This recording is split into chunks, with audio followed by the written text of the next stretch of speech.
Welcome to the White Mist podcast. The Imperial 80s. We are here to talk about Hoosiers today with Two Black. Thank you for joining us, Two Black. Yeah, for sure, for sure. This is the whitest shit I've ever done a podcast about. Oh man.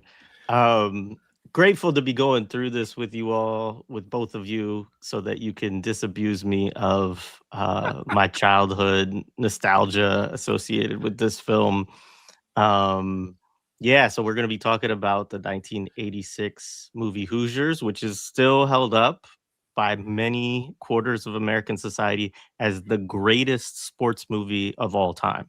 I shit you not. Like, you could still, like, I think Newsweek did this like 2 years ago. Like, it comes out every few years without fail. It's at least in the top 10, frequently number one overall. And obviously these lists are put together by white men. Bill Simmons, I bet, loves this. Bill Simmons probably sure. put this number one, huh? Unless it's and the only thing that probably dethrones it is something about the Celtics.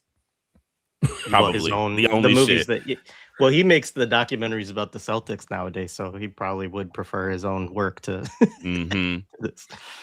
But anyway, good to see everybody. We were off last week. This was one we definitely wanted to do for March Madness because it's like just kind of perfect for 80s, Imperial 80s plus meets March Madness, even though obviously it's about high school basketball. And as soon as we talked about this movie, I was like, we got to see if Two Black will join us. And I waited to ask him. And he was like, I texted him and he's like, I hate that fucking movie. and I was like, exactly. That's why we need you to come through and talk to us about it. But I think it's important to have a different Indiana perspective, right? Because this is held up as like Indiana has a very interesting, and long history of basketball. Like, basketball is a really serious sport in Indiana. That part of the movie, is maybe one of the only things that it gets sort of factually correct.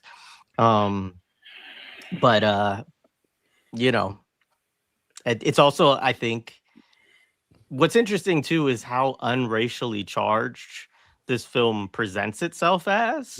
Well, at the same time, like, being it's about the last championship that was won by an all-white basketball team before the first championship won by an all-black basketball team in Indiana history. So Crispus Attucks in 1955 becomes the first Indiana high school basketball team that's all black. A school created by the KKK, actually, in order to put all the black students there. And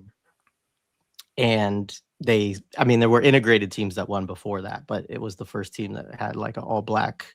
I don't know if the whole team was. I think it was. I was looking at. I think the pictures of 54, the year that Milan, actually, that's Hickory won. I was looking at some of the pictures and did see a white player, but that was the year Milan actually beat Crispus Attucks that year. So I don't 55. I'd have to check.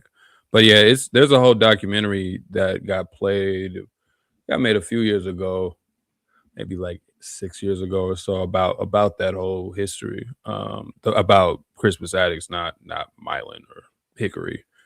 Hickory's also just an interesting choice. But so let's just do like the earliest kind of memories, and I'll start because I'm the only one probably that has any sort of positive associations with this film. I mean, this film comes out in 1986. I'm 5 years old. I'm sure I didn't see it right away, but I definitely saw it in the 80s.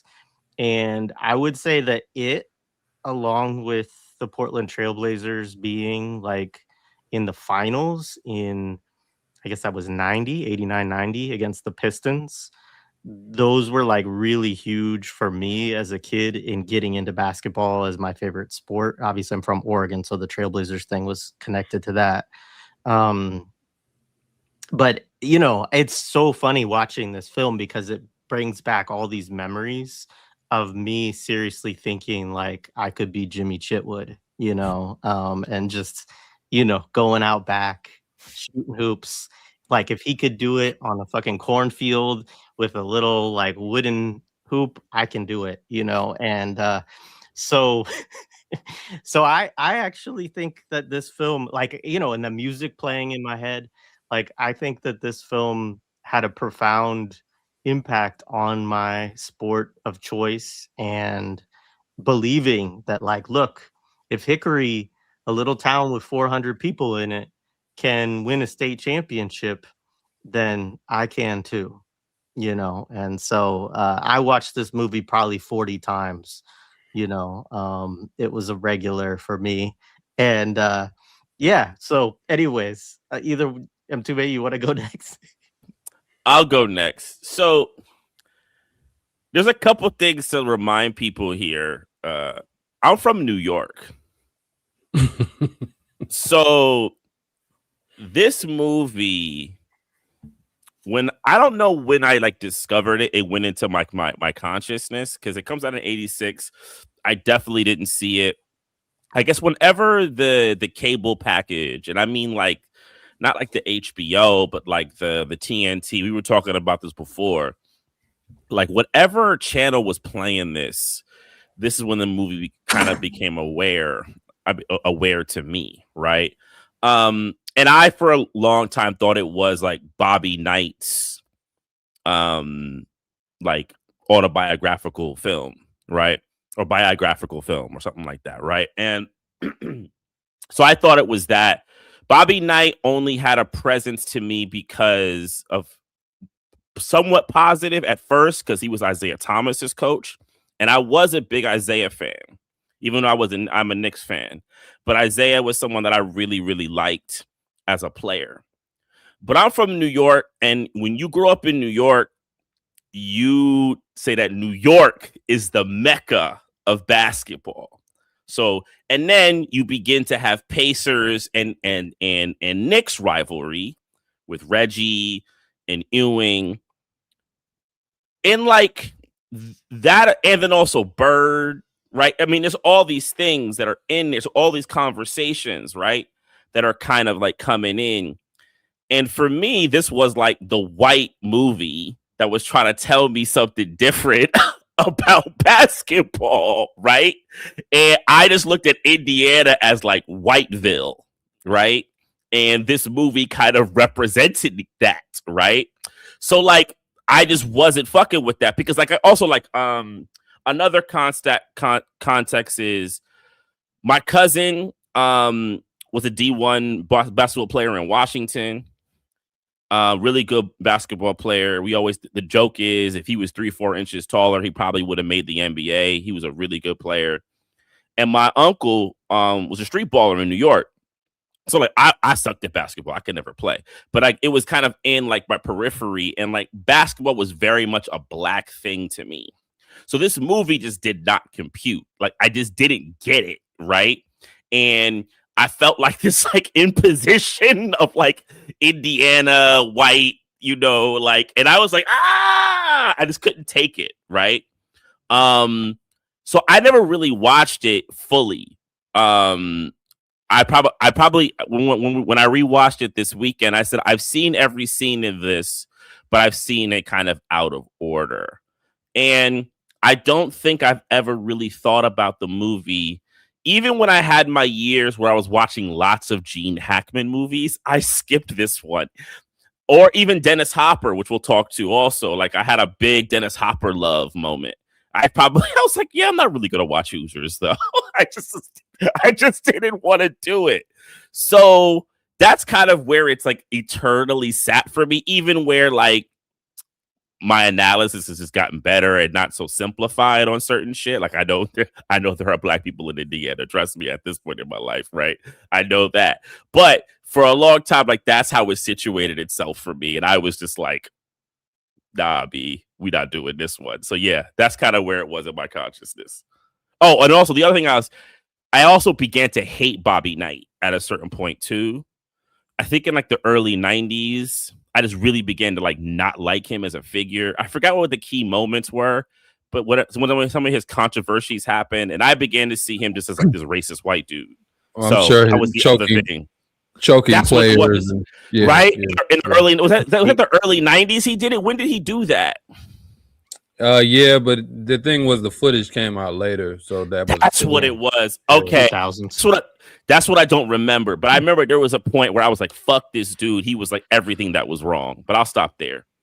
Well, also just quickly on that, like Connie Chung, he did an interview with Connie Chung in '88, and in that interview, he made the comment of like, she said something like, "How do you deal with adversity?" And he said he made a, I don't even want to say it, but the R word for sexual assault. He was like, you know, if that's gonna happen to you, that was like it's a quote people could look up. It was incredibly I don't know if my screen's it's jumping a little bit. You did for a moment. Yeah, on when you were making the point about Connie Chung, you froze. Yeah, well, so he just had this comment basically saying like, if you're gonna be sexually assaulted, he used the R word, right? He said then it's best to just sit back and enjoy it, kind of thing, is like what he said. Yeah, like, you know, he was using it as a metaphor, right? For like, if you're dealing with adversity, like you just have to kind of accept that some things are beyond your control. But like, it was like, I mean, he said it to a woman journalist. It was just a very like super, you know, insensitive, awkward, you know, moment. And that was one, but there were a lot of controversies with him. And I mean, I think it's one of the things that's maybe worth delving into a little bit about this film as we go into it, is that there, you know, for a very long time, there was an acceptance, and I think there still is to some degree, but not to the way there used to be, of very abusive people as sports coaches and basketball coaches in particular, and kind of excusing it under this idea of like discipline and, you know, kind of equating, right, abuse with discipline. And, you know, I mean, obviously this film is like directly not only drawing on that legacy, but kind of, you know, like give abusers a second chance is sort of the the theme of the movie, right? In certain ways. But yeah, anyways, go ahead. I didn't mean, go ahead, Too Black. Yeah, what was the question, man? Like I'm still curious about, I'm even on here talking about this. well, when you grew up, like, did you see it growing up? Like, what was your relationship to this film? I mean, I don't think I ever watched this film on my own volition. I don't think I ever voluntarily sat down and was like, I'm gonna watch Hoosiers. Just, you know, my dad will watch some weird hokey white people shit sometimes. It's just, you know, he'll just watch, like he used to watch a lot of people of that generation, because they didn't have no black stuff to watch, so they'll watch like Little House on the Prairie, or, you know, stuff that we couldn't even imagine watching. So he probably watched it. And, you know, we are big sports fans. I did grow up playing basketball, so I can speak to that. But I don't think I personally don't like sports movies that much anyway, like just across the board. I think there's a few I take exception. Like I like the Creed movies just because I don't even think they're all that great. The first one's pretty good, but other than that, but generally I don't really like sports movies. Remember the Titans was actually a movie that a lot of us was forced on a lot of us growing up too. You know, that's the Black History movie that a lazy teacher makes you watch in 6th grade or something, right? Like that's, and that movie you were talking about being from New York is interesting. None of those people had Southern accents. You know, you have Wood Harris in there, hardcore. Wood, you know, just being DC. Just being all DC in that shit. The director's from New York too. I know the director actually of that movie. Yeah, Denzel. Like nobody sounds like they're from Alabama or whatever. So I don't really. So there's a few sports movies that I like, even though I just, you know, we were talking about White Man Can't Jump Off Air, you know, because some of these are just movies I grew up on, you know, but that one was not. This was not one of them. Another one, just to kind of like contextualize it, another Indiana movie that I think kind of plays into some of the themes we'll get into is Rudy. I might hate that movie more. I think I do hate that movie more than Hoosiers. I really hate that movie. And you were talking about the whole like inspiring like mediocre white people to think they can play. Like, you know, that movie goes even even further in that narrative of like what was he, a water boy or something that gets to finally play for Notre Dame, and these things lead to a certain allure about like Indiana sports. Notre Dame is, you know, this kind of illustrious football program. So Hoosiers is like in that pantheon, and it's also like Hoosiers comes out of the time where they were making these really hokey white sports movies. There's like The Natural. There's a lot of like baseball movies that come out around that time. What was that was that the Robert Redford one? Was that The Natural? Yeah, Robert Redford. And We'll it's have the to do that same one too. That's also an 80s movie, yeah. Yeah, so it's like there was a kind of a trend of this. So Hoosiers really doesn't come out of it's really less about Indiana. It's more of a kind of Hollywood trend that was happening at the time. And they thought they could play on the middle America, cornfields. And you know, and I mean I hate this movie because I can't go anywhere without people bringing up cornfields, right? Like if I go out of state, everybody brings up cornfields. And it's because of movies like this that I got to hear about cornfields, right? And you don't see cornfields until you leave your city. Like you don't, I ain't grow up on no farm, right? Like that's not that's not how this went down. But I always got to hear about cornfields. That's why people know about Indiana and the Klan. And we already did episodes clarifying that, you know, on Black Myths. But that's all I ever hear about. And they're like, yeah. And then people will bring up the basketball thing. Indiana, you know, basketball is a big deal out there. And honestly, as somebody that grew up playing, like I mean, I wasn't that great of a player, but I did play, you know, into the middle of high school. I played much of my, you know, childhood. Like the whole Indiana basketball thing doesn't really like resonate with me or a lot of Black kids. Like we play basketball because we played basketball. But there was no like when we played basketball, nobody was talking about Hoosiers and Bobby Knight. You know, that was not anything that inspired us to play basketball. We played basketball because that's what everybody in your neighborhood did. That's what your family did. That's what your friends did. It was more of a communal thing. It wasn't about, you know, shooting on the back of a, you know, and on the back of a barn somewhere, you know. And I mean, we play basketball, anything. I mean, me and my brother used to play. We used to just pick. We didn't have a hoop for a while. We would just pick. We would go get a stop sign and just pick a spot on the stop sign, and we would make that. If you hit that spot, that was a shot. Like we were, you know, that's how we grew up. Like so, we played a lot of basketball, but it wasn't this like white boy shit. And then like y'all brought up Larry Bird. That's another part of the allure of like the Larry Bird, the French lick.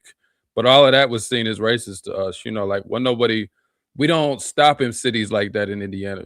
Like if you're trying to go somewhere, those are the places that if you got to use the bathroom, you just hold it. You don't even stop there, you know, because you don't know what's going to happen. I mean, there's one time not too long ago, like I think a year ago, I really had to use the bathroom when I was heading to Detroit. I don't think I had gotten out of Indiana yet.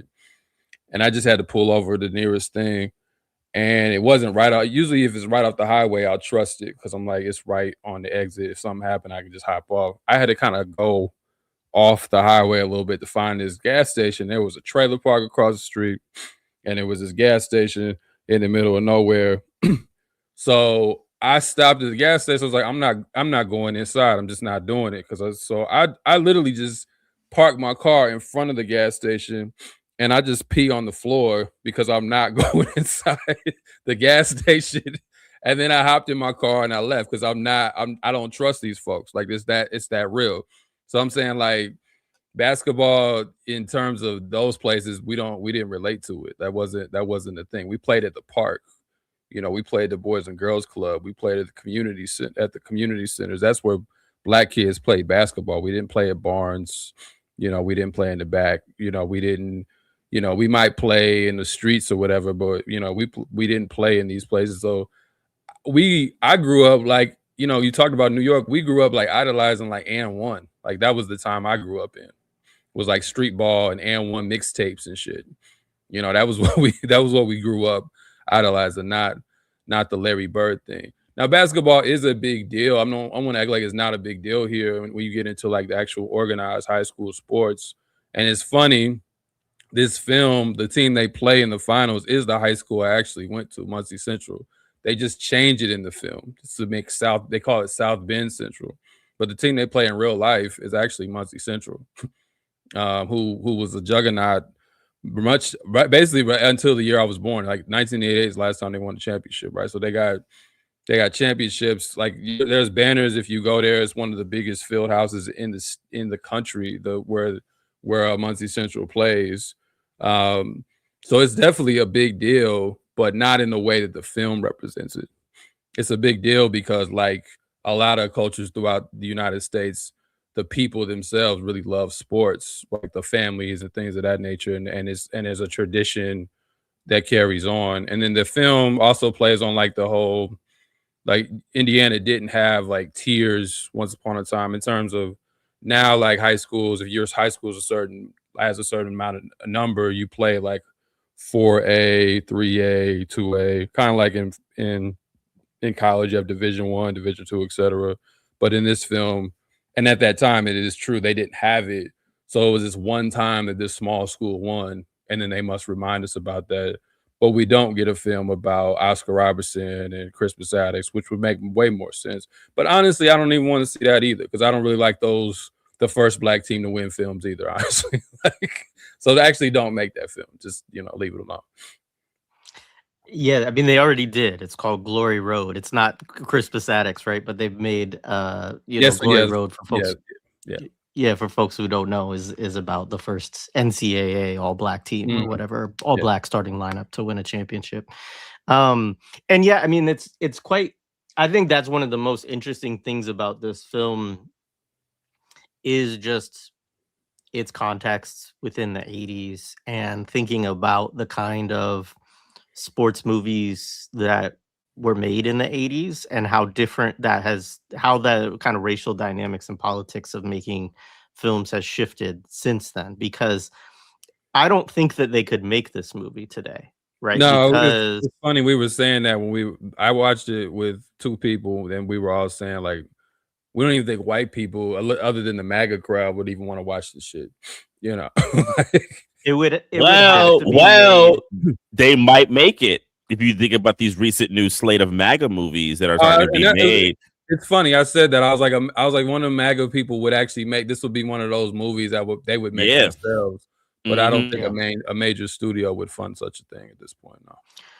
No, and I mean, like you mentioned The Natural. There's also Field of Dreams. There's also Bull Durham in this era, but there's also the Rocky movies, which we've talked about extensively too. And so, I mean, actually, this is quite like in the 80s, it would have been much less common. And I've been even trying to think about this of like any sports movie in the 80s that had like a black lead or a black significant figure, and I really can't come up with them. What year did Major League come out? Was that the 90s or late 80s? I think the last one, 89. So I think 89. That might be, but even with that, like Wesley Snipes' character is like sort of a co-star in it, and it's a comedy. And he kind of stole that movie. I don't think he was people didn't really expect him to stand out in the way that he did. Yeah, and like the sports comedy thing is like a thing in the 80s too. Like the kind of like what's the Goldie Hawn movie where she coaches the football players? Doesn't she have one like that? So it's kind of a thing that kind of like sports and like a comedy. It's like a side genre of this, right? Yeah, I'm just adding that in there. And there was that I think this was the 90s, but there was that Tom Hanks when he coaches women's baseball. Right, League of Their Own, which becomes a huge thing. I mean, the 90s, I think it all goes out of hand. Mighty Ducks. I think movies like Hoosiers, Major League. By the time we hit the 90s, it just becomes a genre mainstay. You also have movies like what's his name's movie, John Sayles' movie, 8 Men Out, which is like a little bit different, right? Yeah.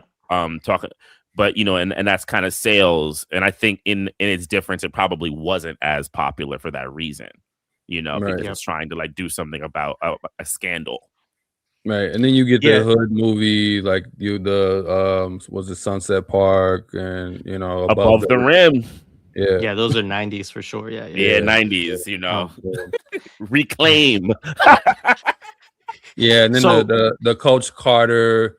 And the thing is, I'll say this, maybe we probably can get to this later, but I think there's the racial aspect of it, but there's also, I don't particularly care for even when it's all white people, all black kids, a mix, I don't particularly care for the savior narrative, even when you take the racial aspect out of it. So the coach that comes in and nobody knows what they're doing, and he inspires these people to do, to figure everything out, and all of a sudden they make this amazing run or whatever. I don't really care for that across the board, honestly. I think the underdog story, we're talking about imperialism, is probably the biggest part of it, because the United States always loves to represent itself through movies as this underdog, despite its domination across the world. Like, it's always this underdog. It's always undergunned, trying to fight its way out of the trenches. So it doesn't really matter to me.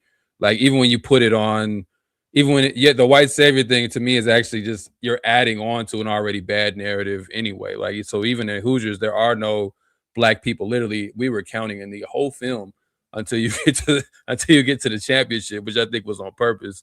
But even in that film, like in real life, that team was already good.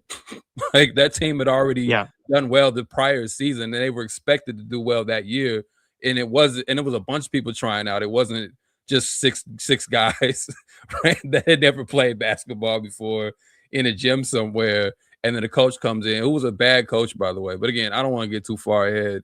But I'm just saying that whole narrative of, like, we come in and we get the boys together, it's just like, all right, man. Whether it's sports, teaching, whatever the craft, like Hollywood is obsessed with those kind of, like, the adult that saves the children narratives. Like, they love that shit.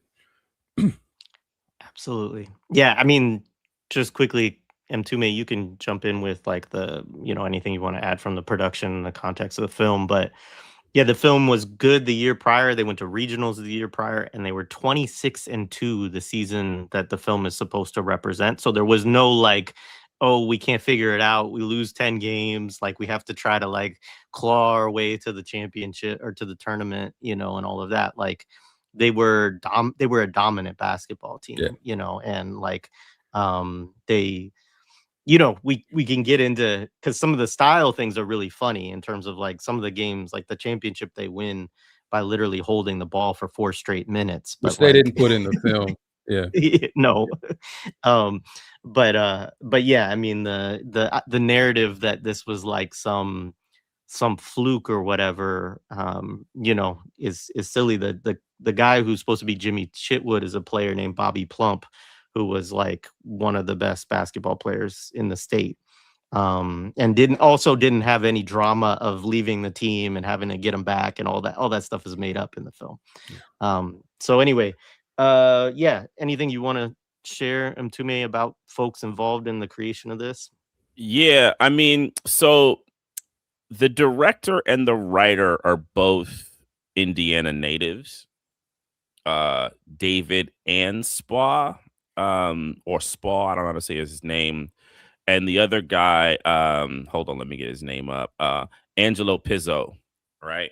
And they're both Indiana natives, though from what I read, they didn't know each other immediately. They didn't know each other until they went to college, and they pledged their fraternity brothers. They did both go to USC, which is interesting, into the film school, which I think is a very interesting kind of tidbit about the two of them, because they both were definitely trained within that pipeline. So they're coming out of there, like, the late 70s. That's a very formative time for USC kind of film making, and kind of, like, as like a pipeline into Hollywood. This is both their first, like, major project. Like, the first, like, project that kind of stamped them. Apparently it could take them a couple of years to get financing. It is also interesting that it comes out of a financing was done by Orion Pictures, which we've talked about before. Orion did, like, RoboCop and things like that. So it comes out of that smaller studio kind of vibe, right? Rather than, like, a big studio thing. Their budget was a bit lower, so they had to, like, kind of cut corners, like, shoot in different places. They talk about it, and, like, it kind of becomes, like, part of the legend of the film. It adds to the whole, small school that could, little movie that could. It's like it's all part of the marketing kind of, you know, bullshit about the entire thing. It also stars Gene Hackman, which this is like a weird career point for Hackman. Hackman's an interesting dude. There's a whole thing that if people want to take the time, Google Hackman's military time. It's fascinating. It's and he was basically stationed in China pretty much around the revolution, right? And yeah, he was. It's kind of unclear like what exactly he was doing, but if you look at the kind of reports of what U.S. military was doing, then wasn't probably great shit, right? And he does admit, he says that like he has a quote or something like saying that like his job was basically to not let the communists take like whatever Japanese weaponry was still there, right? So he was, you know, he was part of like a particular interesting outfit. He did that. He goes into, I mean, a quick thing about his career. He like, you know, is one of these guys in the 50s. And it's interesting. You have a lot of actors who served in the military in that time and then went and tried to become actors after the military service was over. He's one of them. Him and like Dustin Hoffman and Robert Duvall were like homies. And they kind of like kicked around in LA, didn't really do well in LA because Hackman is from California, went back to New York, became like theater actors. And then Bonnie and Clyde is like Hackman's like big break. And he becomes this huge figure in the 70s. And Hackman, which I think is interesting for this role, Hackman is known for the complicated character, right? Popeye Doyle, the racist, you know, who, you know, is so bent on, you know, capturing someone, he even shoots one of his own cops, right? That kind of thing, which comes kind of relevant to this kind of film. His character here, you know, and that kind of becomes like his like MO of like, you know, the kind of like everyman, but has like complications, but still has like kind of like a toughness to him. So yeah, he's good at playing assholes. Yeah, good at playing assholes. But then like people liking him for being an asshole, right? And staying like emotionally connected to him. And this isn't a weird space. He felt his career was like in a weird moment. He actually thought the movie was not going to do well. He thought this was just like probably it for him. The other thing about Hackman that was kind of charming was he did have a certain realism about being in Hollywood. Right, like it's a thing. He's kind of always just like, yeah. He always has this kind of like I'm on borrowed time attitude with it. You know, a kind of like cynicism that, you know, I think certain people could kind of get into. But it ended up being the opposite. It ended up kind of like jolting his career and like kind of like stepping him into that kind of like beginning his like emeritus kind of status when he started doing things like, what's the film he does with Denzel? Things like Crimson Tide, where he can play these kind of like older people, maybe like even like the secondary star, right? He could be that kind of like figure. Enemy of the State with Will Enemy Smith. of the yeah, exactly. So he starts doing those kinds of roles, and I think Hoosiers kind of helps him transition, right, from being that kind. Even though this is very much his movie, right? But like I think it kind of like helps transition. Go ahead. That's an interesting point, just about how like they always talk about child actors becoming adult actors, but it's also like when you're in the prime of your career, and you in some ways might even be, I don't know if Gene Hackman was ever a sex symbol, but you know, when you were playing like younger men, and then you have to transition to being kind of elder statesman, and you kind of do need a film or a series of films that kind of help build that image. It's not just a natural leap that a lot of actors struggle to make, that sometimes even more than the child star to, you know, adult star, you know, jump as well. Yeah, for sure. And like it's harder for women. Women really typically are not able in Hollywood to make that transition because of sexism and, you know, that how that works. But many men do struggle with it also, and how they're able to kind of like transition into that kind of character, you know, that kind of role. The other big person to kind of bring up in this movie is Dennis Hopper, who is like, I think the other kind of big figure about the film that's kind of brought up a lot. And Hopper's a wild, I mean, we could do a whole thing on Dennis Hopper, and there is. Hopper's a wild one. And, you know, actor studio, very famous for being in like films, easy writer, but then like everything that kind of comes with it, the drugs, the wild stories on things like the set of Apocalypse Now. Watch Hearts of Darkness if you want to see some wild shit about him. And it kind of like was all attached to him.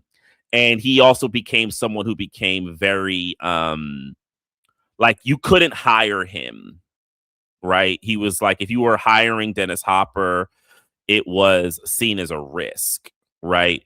So there's a way that with this movie, because it was a lesser of a budget and you had that kind of, they could bring Dennis Hopper in. He said at the time that he had kind of cleaned himself up from a lot of like massive drug issues and things like that. So it's also, you're watching Dennis Hopper do a version of his own redemption story and like being able to kind of be reintroduced into the world, because the character he plays is a alcoholic who has a bad relationship with his son and all this type of stuff. So it's very much like Dennis Hopper. It's also Blue Velvet comes out this same exact year. So in like 86, it's like a fucking like, it's like this like if you follow a lot of these like Hollywood lore shits, it's like the Dennis Hopper year, and it was like made a big deal because he gets nominated for Oscars with it, and it becomes a big deal. This in Blue Velvet, and it's kind of his reintroduction. It's like his absolution for all the wild shit that he was doing before, and he's now made palatable because he does Hoosiers. So it's like, which is very much part of the theme for the film. So it gets weirdly meta in that kind of way, right? You have all these people, you know, who are in it in this kind of way. Barbara Hershey's another, like, I think she's like the other like kind of big, like, and this was a kind of like a midpoint in her career, you know, and it's like, it's a funny little happening, but then it ends up becoming like a massive success. Like it's a massive success for like a smaller budget, and like we talked, it became this like one of, I mean, it's like, you know, it's one of these preserved films as historically significant in the cultural registry of the United States. So Yeah, you could add anything yeah, else. it's like I don't know. It's like, yeah, it's like in the National Archives and all this kind of stuff. Yeah. Yeah, I mean, I think that's all good. The other thing just to mention is that all of the basketball players in the film are not actors, essentially. So they are all people who played college basketball, basically. And there's like even a website, I think it's called like Hoosiers Archive or something like that, that I was looking at, that like goes through like every player in the film that's shown on one of the teams and like points out where they went to high school and where they went to college and stuff. It's, I mean, which just speaks to like the kind of weird like online lore around this film and stuff like that, that somebody would build a whole website, you know, just dedicated to that. The guy Raid, I sent you all both an article. He ends up becoming a dentist, right? He's like the guy actually in the picture that has his arm being held by Hackman, and gets charged with, you know, like basically sexual assault of like one of his like hygienists or something like that, right? Or assistants and stuff like that. So all these, which is one of the things that's kind of interesting, I guess, in some level about to kind of maybe move into the film a little bit about the presentation, all of this is because like you kind of get this picture in the film that like all these kids possibly have is basketball. Like it's the only thing going for these white kids in middle America, is like maybe they could, you know, win a championship, and that would be like the high point of, but like most of the basketball, like also the real Bobby Plump, who is the character that Jimmy Chitwood is based on, he ends up becoming like I think he works in finance and becomes like an insurance salesman after like a not only a college career but like a pro career but not MBA career that he has. So it's just sort of funny that like both the actors and the real life characters, like you know, they end up having regular, you know, successful lives in a kind of upper middle class white way, you know. And so it's also kind of interesting because the film sort of paints it as like these hicks that are like doomed to sort of poverty and working on the farm, you know, kind of thing.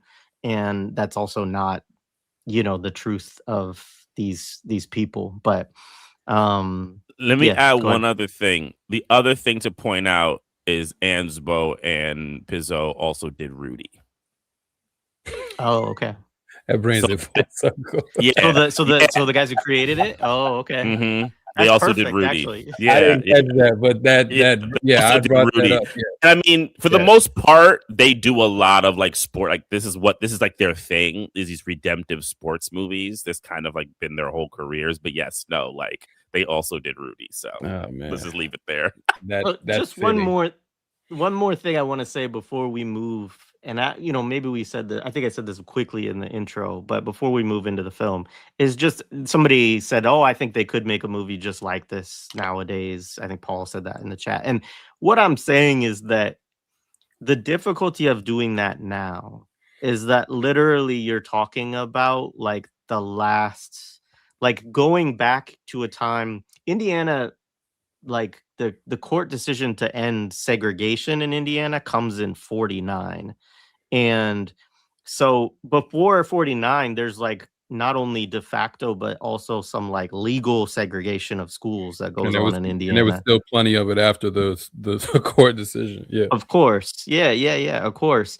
And so literally like in the finals, part of the whole narrative is that they're playing against an integrated team, right? Because Mhm. the finals team not only has, I mean, they confuse these, like Two Black was saying, like in the finals they're playing against this made up team, but really in the real life finals it's also 54, it's not 51 as in the film, but they're playing against Muncie Central.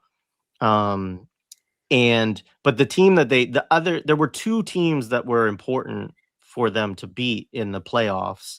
One was Muncie Central, which was a very dominant force, but the other was the team they beat in the region, or in the second, you know, semifinals, we could say, right? Regionals is what they call in the movies.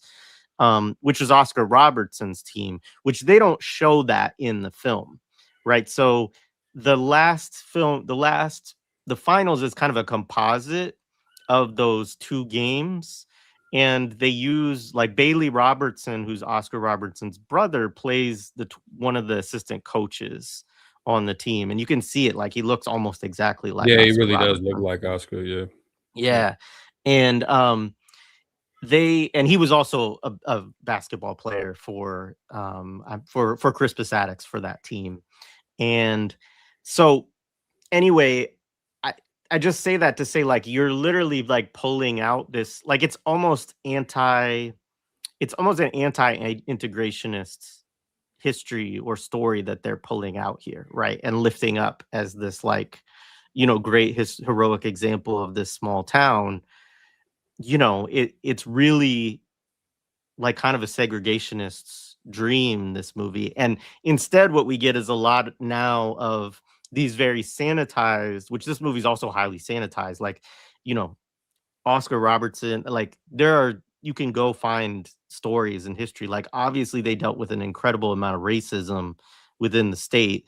And a team like, you know, Milan High School, you know, you would have had a lot of racist fans and all of this kind of stuff. And they deal with that in just they call them Philistines in the film, you know. But that's what I mean, though, in terms of I don't think you could make it today, is except maybe like M2May was saying, of like one of these MAGA directors like wanting to do something that's like purposefully a Make America Great Again kind of reactionary film. But not, I just don't see Hollywood doing that at this point. They'd rather make the Glory Roads or the Remember the Titans or these very sanitized sports movies where you're showing like integration, right, as this success story or as this like very progressive, you know, thing, which is all a part of kind of the Obama Mhm. moment of saying like we're a post-racial society now and all of that kind of stuff. But Yeah, anyway, I just found that really interesting, and looking back at the history is, because as a kid watching it, I was drawn into like the small town, because that's where I grew up in a very rural, place in Southern Oregon, right? And so that part was the myth as a kid that I was like, yeah, but like really, it's like trying to tell you this, like, man, not too long ago in the 50s, a segregated white team beat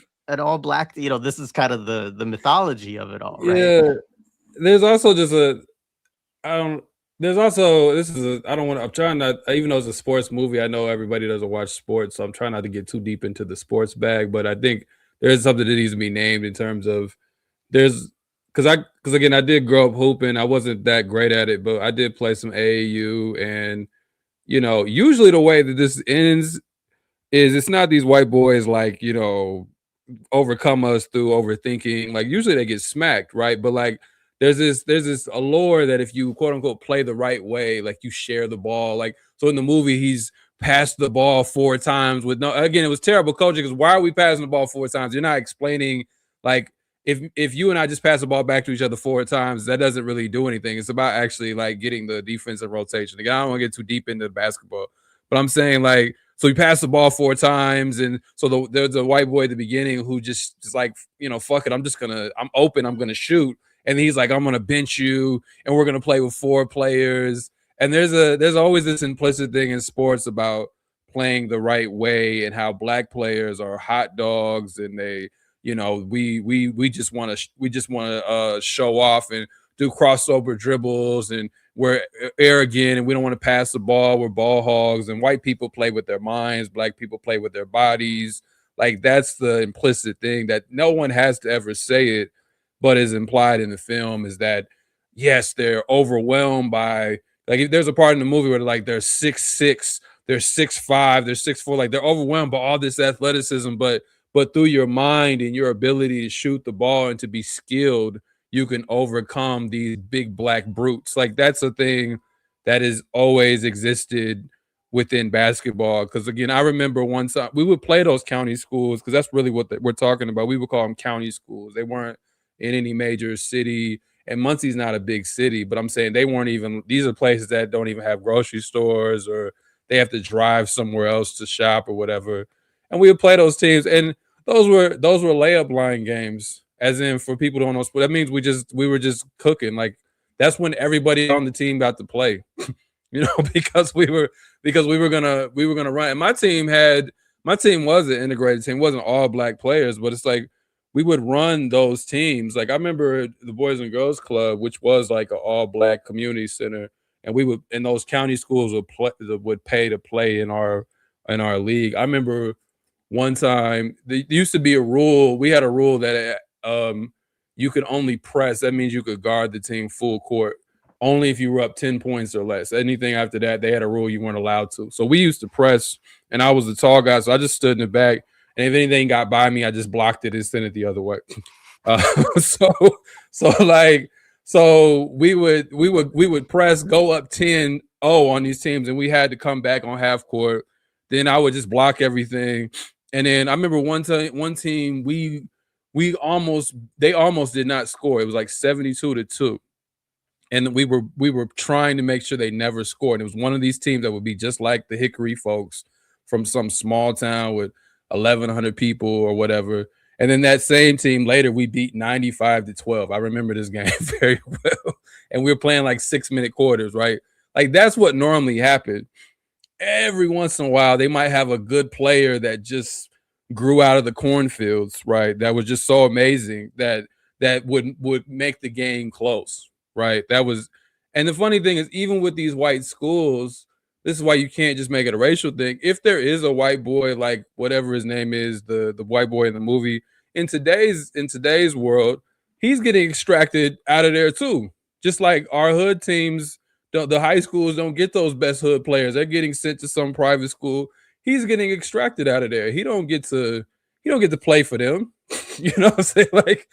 So they don't have a chance either because he's going to get recruited to AAU. He's going to get recruited to some top, prep school or whatever. He don't get to play for them, like especially in today's world. Like that's another reason why it wouldn't make any sense because it just doesn't even fit the landscape of basketball. There's, they had to make it where, there's some white boy who's like, I'm not going to play AAU. I'm just going to stay here in the cornfields or whatever. But it doesn't really make sense for him. So, I'm just saying the actual sports and politics of this is still there, because there's a part about playing the right way and playing a certain kind of basketball, ball movement. And again, I don't even, ball movement is good for basketball, right? But there's a certain stereotype about black players that the NBA has often tried to fight. This is why they added zone defenses, and it's why they, or if we all grew up in the Iverson era, and they tried to like outlaw the way players dressed when they didn't play for a game, how they made sure they wore a suit on the bench and all that. So there's always these racial politics to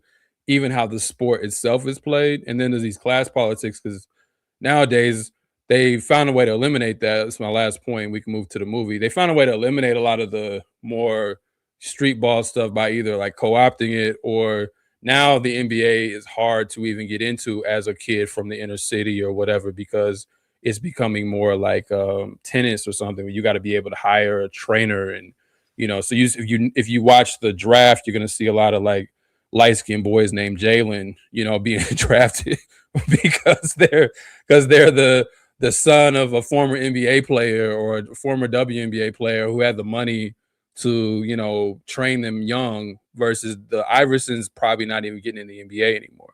Even the LeBron James, in terms of where he comes from, is not getting in the NBA anymore unless they're able to extract him out very early. And it's also like a form of brain drain. So just want to put those things on the table if we're going to really talk about like the politics of basketball and sports. 100%. Yeah. I mean, it's a lot of that has shifted even since the 80s, because I remember when I played basketball in the 90s, AAU existed, but it still was not as big of a deal as playing for like your local team, right? So like some kids did it, but it wasn't like that explosion really comes in like the late 90s, early 2000s, 2010s, that like it becomes basically like a track, to the pros. And that, playing for your high school team, playing for your high school, like playing where you grow up, and that being something that means something, or like New York high schools being, city high schools, right? Rather than like these special academies and all this kind of stuff that you have now. That has really shifted a lot in the last, 20, 30 years for sure. We were probably, that was the 2000s kids, are probably the 90s, 2000s, probably the last generation of people who grew up in that kind of culture. But more and more, that's left for whoever is not really, really good, still gets to, they play at those on that level. They play at the high school level.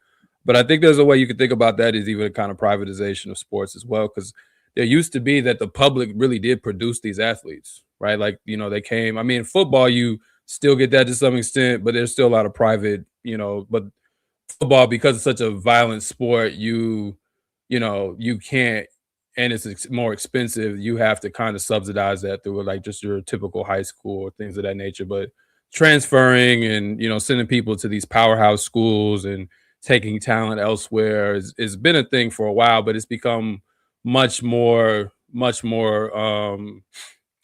a pillar in how this plays out than it used to be, to the point, where you don't have like local sports in the way that you used to have them, and that's what's annoying about these kind of films, is they don't really address that kind of stuff. Instead, they want to make it about great white hopes and things of that nature, when there is something to really discuss about the small and medium-sized town, or even the big city that has just a regular public high school where their best athletes get extracted. I mean, I was just on Renee's show on Saturday, and we were talking about LeBron and the whole Memphis comment that he made about, the Memphis, he hates the city of Memphis and they need to move to Nashville or whatever. But I was telling him, because my mom is actually from Akron, Ohio, in the neighborhood that he originally grew up in. And, LeBron and his friends were supposed to go to a high school in the community, and if it like a public high school, I think it's Bookton, and they ended up getting extracted and going to Mary St. Vincent, a private high school, and there was a big uproar actually in the community because a lot of folks saw this as like it was a way of kind of disempowering the Black community. But so there's a type of like brain drain, that happens, not just like in tech or in, STEM and stuff, but also even with athletes, where you take them out and you extract their value and you send it to some private school that already has all the money and they're the ones that have the gyms and they have the trainers and they have the coaches. So if you're a parent, why wouldn't you let your kid go there? Versus this high school doesn't have all that. So he can't really get to the league or whatever, right? Like that's what really happens here. So the local story is just is more and more diminishing anyway. So somebody made this movie today, it would be a joke, because it's like it has no reflection of what reality really looks like anymore. Yeah, kind of like a side point and kind of get into the movie is like, so the movie like opens up with like Gene Hackman's character. What's his name? Norman. What's his name again? Norman Dale. Norman Dale, right? He's like in a car driving back. You see the cornfields. You see all of the, the green grass. You got the really heavy syrupy music. The music in this movie by Jerry Goldsmith is terrible. Is one of the worst scores I've ever heard. It's like terribly placed. It's Truly. Really fucking bad. Yeah. But anyway, one of the things I think, another thing to put in context with this movie is it's definitely a qualitative shift from how the 70s dealt with small towns. If you watch 70s American movies about small towns, they're all dead end places. Last Picture Show, right? Fat City, 5 Easy Pieces. These are like pillar. Alice Doesn't Live Here Anymore. These are like pillar movies about small towns, and they all end with basically like the person fleeing, the town like dying. They have these very negative views of like small like industrial towns, like worker towns, right? Things like that. And they had a very like and a lot of that has to do with the kind of politics, liberal politics that those filmmakers were dealing with and kind of how they saw stuff. Some of their own cosmopolitanism and how they saw, because some of them weren't. Peter Bogdanovich, not from a small town. So like, he's like making movies about small towns and shit. And in the 80s, they this film, they want to do this thing where like, we're going to kind of come back and we're going to confront the contradictions of small towns, but in a way we're going to like defend them, right? Because this film in the end kind of becomes this like defense of the white small town, right? Well, like the prodigal, he's able to come back home, and they have it very syrupy. Like you don't really know. Hackman is like in this car trying to find his way, all the crossroads. There's like, I don't know how y'all felt about this. The movie also just felt very biblical. Like there's a lot of like religious kind of biblical stuff. So he's in this like, so you basically are seeing like crossroads moments in the opening, him kind of driving back to home, because you later get back and you realize that he's been tasked to come back. They get to the plot very quickly to, his home. His old teacher pretty much has, go ahead. He's not from there. Or not from there, but he knows the teacher. How does he know that he's not from there? But he knows the teacher, right? He's his old teacher. Yeah, they I think it had to do with when he was coaching college ball. Like right. They said they went to teachers college together. Teachers college together, right? So right. He's not from there, right? So like his old teacher, like he has like a confidant. You're gonna come back here. You're gonna help me out with this stuff, and they kind of get to it. And then he immediately meets Barbara Hershey in like a hallway, and they have this like really like tense kind of exchange because she's questioning his presence, and they set her up immediately as kind of this person who like is in the small town but hates small town reality, hates small town things, but she's like defends the kids. So she's kind of like, I always feel like she's positioned like what you would find in like the Last Picture Show. She would be that character, right? But in the 70s movie, she'd be proven right? Her kind of negativity of the small town. But in this movie, it kind of like lets her like be proven wrong and then also find love and find possibility in the fact that she's returning back to the small town. So it just shows you like how the 80s really like just like the shift of like movie making, right? This kind of like liberal nihilism that was really, popular in the 70s, and now this kind of conservative Reagan era hope of we need to kind of reinvest our energy into these towns, and like Hackman and these people play these like key roles in kind of giving us a kind of emotional kind of connection to it. And they start early, like with the music and the crossroads, and he's coming up in there. Even the way it looks, the movie has this like, it looks There's like no you're sun. watching. There's no The sun never comes out the whole movie. No, right. And like the film There's no style, sun in Indiana. Yeah. the film sounds like a little like slightly more degraded than normal. Like, you know, like they shot it through like a lens of wood or some shit. Like it just like has this texture to the whole thing, and I'm just like, I'm kind of squinting my eyes because of the lack of sun. But I'm like, okay, yeah, I guess this is supposed to be rustic. If you go watch it in its original standard def, you can barely even see anything. Like it's a very grainy film, even for the time. like we don't get to see those anymore. But I was on YouTube and I saw a few standard def, and I was like, bro, you can't even make out people's eyes. It's so grainy. Like it's wild. You know. That's funny. Yeah. So just to like add to some of the stuff from the beginning, I mean, this is a film where we're not going to go scene by scene because about half of the movie is like basketball montages and bad ones. Bad ones. People are, I mean, even for the 50s, I get that they didn't have the advanced stuff we have today, but I'm like, no, a lot of this, until you get to the last scene that we talked mainly about earlier, a lot of this is not even good basketball. It's horrible basketball. Like that fences play with that they drew up. Picket fence? Yeah, I'm like, like yo, you don't know how many times they kind of walked over and said screens. Yeah, it was, oh yeah. Like he's the coach. There's nothing in the film that demonstrates he's a good coach. Like the only scene that makes him seem like a good coach is when they get to the finals and he measures the court to remind them that everything is still the same measurements as it is at home. Until then, there's nothing in this film that gives the sense that Gene Hackman is a good coach. He's just like fundamentals. And I guess that's enough if you're a white man to just be like fundamentals, you know.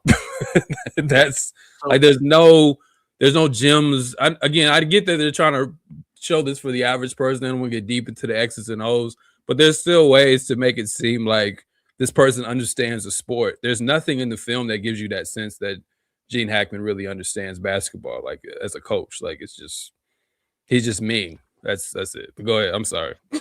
No, you're good. I mean, so just to go into his character a little bit and the backstory and some of like what, I mean, I don't think that this movie makes sense at all outside of the context of the 80s and Bobby Knight and Larry Bird, right? And like I think that is central to like everything that's going on in the film, right? Jimmy Chitwood, although he's Bobby Plump, is the real life character he's based on, is the Larry Bird of the film, right? And Gene Hackman's character Norman Dale is Bobby Knight, and even Larry Bird will tell you, for all his problems, that he said he learned how to play basketball by playing black people. Like, like even and Larry he also Bird quit.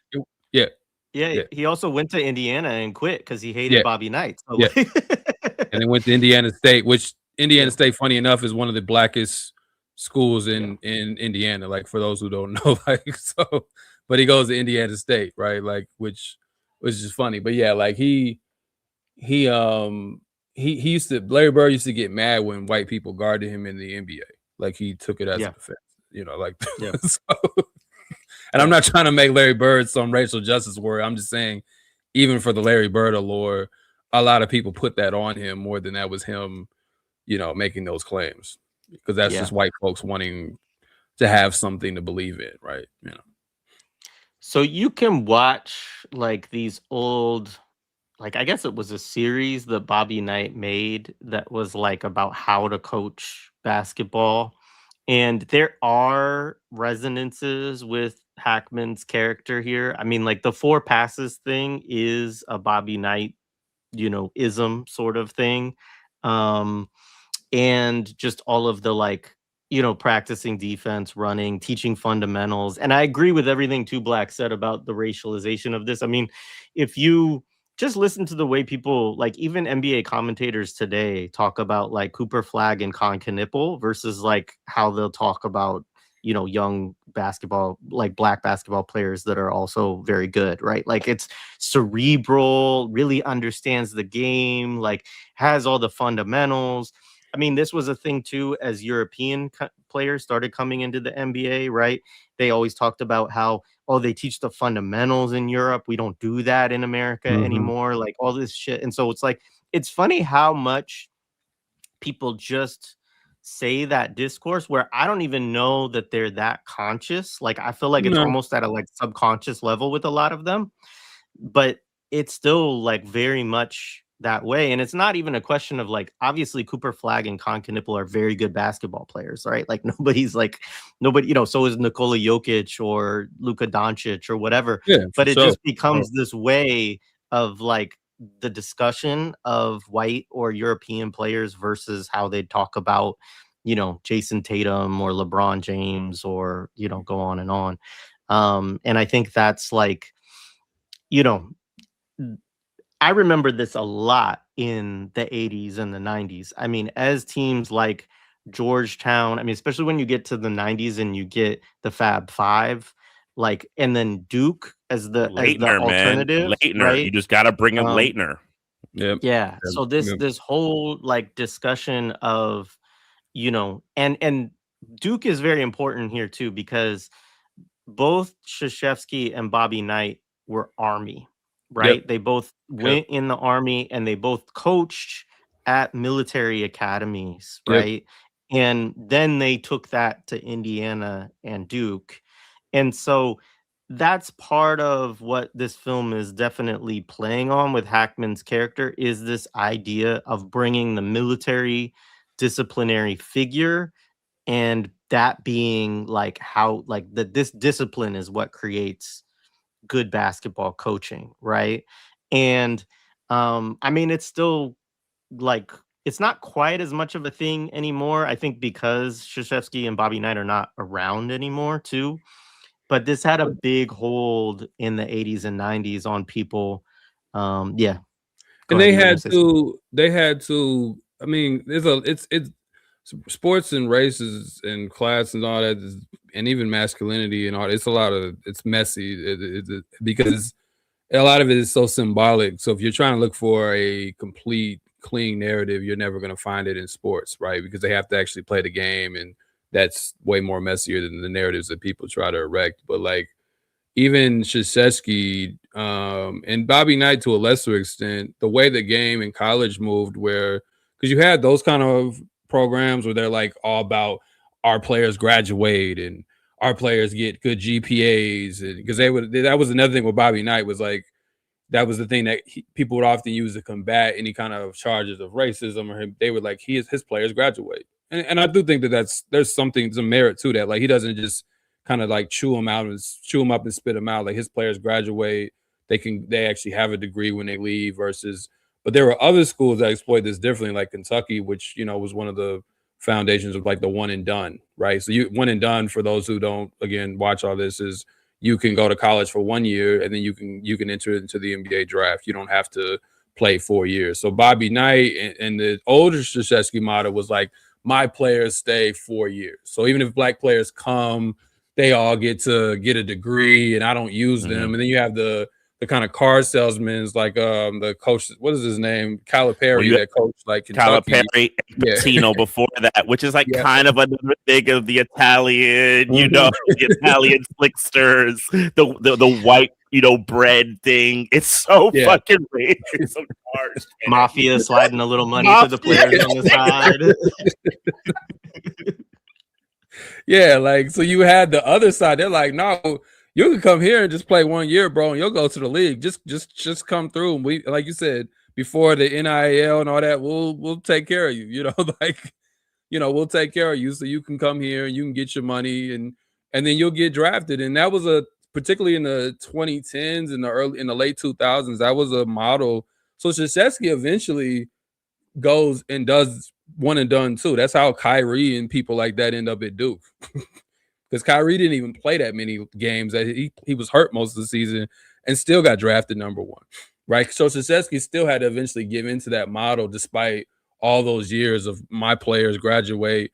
And Bobby Knight eventually just has to retire because that he can't compete in this environment anymore, right? So it's capitalism finds its way, right? Like it always does. And it kind of shreds that mythos of my players graduate and all of that stuff anyway.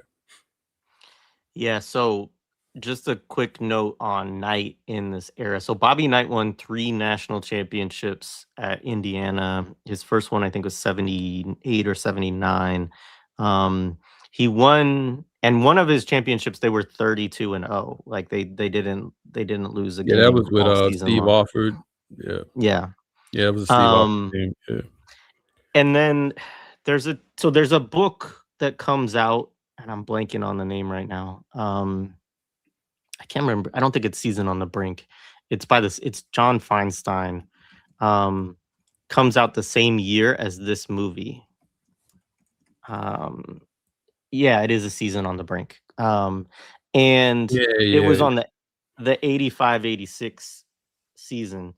And like, I've read it. I mean, it shows like, I mean, Bobby Knight is an incredibly unstable human being, like, and he is incredibly abusive, right? Like, not even just like, eventually, yeah, there's like some physical violence stuff that comes out later on. It's not like public in the 80s or whatever. But that's the other thing is like, I don't even think that was talked about in the 80s or the 50s. Like if a coach was physically abusive, that's one of the things that's weird about the film is like they propose that Hackman's character has been not coached in the last decade because he punched a player, right? Like, so this is what, and he was from that time banned from college basketball for life. And then the state of New York also agreed to uphold this ban. Of course, in the 50s, there's no internet, right? So he could just go to another state and somebody gives him a chance. She found it in the library, the Barbara Hershey's. The love interest thing is a whole other conversation because that was just so forced and unnecessary. Well, go ahead. Yeah, allegedly with that's one of the things that got messed up by the cuts. So this movie was originally like 3 hours long, like 2 hours and 45 minutes or something like that. The studio's like, you have to have it under 2 hours. And there were supposedly other romantic scenes that get cut off so that the kiss doesn't seem quite as forced as it does, because the kiss is very awkward and weird because they've been fighting the whole movie, and then they have this like, and they were talking about the thing you were saying. She reads, because remember, she goes to the library, she finds a newspaper article, and she reads to him his suspension. And then like 30 seconds later, they're kissing after talking about punching a kid. Like, what the fuck is this? And like, the other thing to point out with her, she's supposed to be like, she's the caretaker for Jimmy. So like, she's like very, very like cognizant of like students and like being very about their care. And this is like this. So, and like, she's a teacher too. And she's a teacher. So like, this is the find out. Principal. She's acting principal. Principal, actually. Yeah. After that point, right? So then like, it gets to a certain point where it's like, wait a minute. Okay, I thought she cared about kids, but a dude who be beating up kids, suddenly she gonna be, kissing in the bushes with, But that's also Hollywood though too. They like doing weird. The idea of the complicated pairing is also very much a big Hollywood thing that they'll tell you to put in a script. Complicate their pairing in some kind of way, make it a struggle, but it's not really a struggle. Yeah. So I just wanted to say quickly with Hackman's character, like, so obviously, like, there was one, I found one, I can't remember who it was. It was like some coach in the 70s who was actually dismissed for punching a student, right? And so like they kind of pull these different threads together, right, for this movie in 86. It's a little bit of Bobby Knight, it's a little bit of this, coach in the 70s who was fired. I can't remember what state, but for punching a student, right? And it was a student on the opposing team. Whereas I think Hackman's accused of punching his own, if I remember correctly, it's like his own basketball player or whatever. And he says like he was the nicest kid I ever knew, kind of thing. I can't really explain that. Like I try to think of myself and why I put my hand on his face or something. Like he's like I put myself in that situation. I don't know why I did it, kind of thing. It just I mean, to your point, Tuna, it shows how like the editing goes a long way. Like you got to stitch things together. But also, like, I mean, I guess because we're at that point, it's also a melodrama trapping that they do. They want to kind of separate everything from actual material reality of how people are developed, socialization. They need to make it that mistakes kind of happen due to something that kind of is like exists within a single person in the moment. So like the fact that he made a mistake is something that can be redeemed by doing like different acts and him like having some kind of emotional acknowledgement and a sense of remorse, right? So it's like all of these people, and the drunk character is also part of the redemption too. It's the same thing, right? So it's part of the whole kind of same kind of cycle, right? I mean, even also the townspeople, because it's like the other thing is like you have this towns really was embodied through like the one single guy who's also their coach.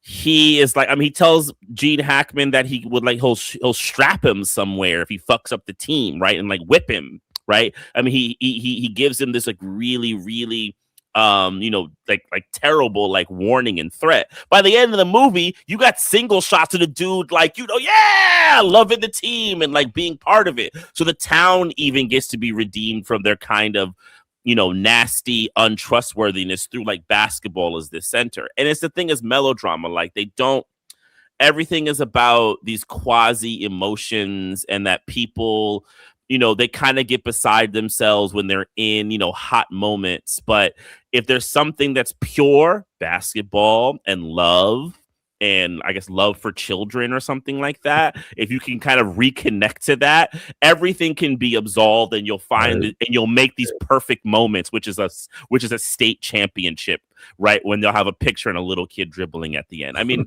it's bullshit. It's like the worst kind of shit I've ever seen in my life, but that's Hollywood. Like that's how Hollywood wants you to think about the world. True, very much so. Yeah. So just a few things like narratively to kind of lay out, as well as like some of the myths within the film too. Like like as Two Black was saying, like this was a good team. It had a good track record. It had plenty of kids trying out for the team, even though it was a small town. So he goes in for his first practice. There's all this stuff, like there's all throughout the beginning of the film, first act, like there's all this stuff with the townspeople being like really like skeptical of him and like how he gets his job and like what have you been doing there's this whole barbershop scene where he goes in with all of them and they're like grilling him on what he's done for the last 10 years. And I don't know why we got somebody who's been in the water for the last 10 years, because he comes straight out of the Navy. Like that's part of the opening scene with that driving scene, is he's supposed to be driving from the fucking Navy to directly to this bringing all his, like go driving over bringing all his PTSD back to the kids. It's like and just that becomes like a familiar trope that I don't think is like necessarily untrue, that all these people who would come out of the military after World War II, their service, didn't have jobs. But this is also part of America trying to set the narrative of how it got out of the war. It basically kind of reconnected through, the goodness of small towns and shit like that. It's more also post World War II propaganda. Yeah, post Korea too, right? Because it's like the 50s also. Mm-hmm. Right. Yeah, but anyway, so he arrives and he has his first practice, and I think it's worth talking a little bit about the practice and like all that shit. Like, but immediately, like a couple of the kids are like talking while he's talking, and he just like immediately kicks them both off. Well, he kicks one off the team, and the other one's like he calls him what does he call him? He calls him something, and then he leaves. So they both leave. Yeah, the one is like it's like peer pressured by his friend. So he had one friend that was there was one friend that was talking the most. He didn't really want to listen, so Gene Hackman kicks him out, and then the other friend feels peer pressured And then I'm sure you get to the dad bringing him back and all that. Yeah. So that's the first one who gets kicked out is Buddy, which is an important continuity error in the film because Buddy, you never get an explanation of how Buddy comes back to the team. He just reappears halfway through the season and there's no discussion about it. It's like he's always been there. But they're left with 4 players and a manager basically at that practice because there's the one guy who's like 5 foot nothing basically who he says I don't really play because I'm too small and I'm not very good. But anyway, so Hackman does his whole practice. It's like supposed to be, he doesn't let them shoot, right? They mainly practice without the ball except for when they're doing passing drills, which all they practice is like these poppy like chest passes basically. And his whole thing is learn how to play good defense, learn how to like run more than everybody else. You're never going to get tired against another team and the team is, and the team is a the team is a team, it's not one individual. That's another thing that's interesting always about like white folks this kind of conservative propaganda in sports where these are the folks that preach deeply against individualism or preach for individualism and preach for like the liberty and freedom and at least in their rhetoric. But when it comes to sports, a place where a place where black folks have a chance to express some actual individuality, then all of a sudden it's all about teamwork and sharing, and now it's communism, right?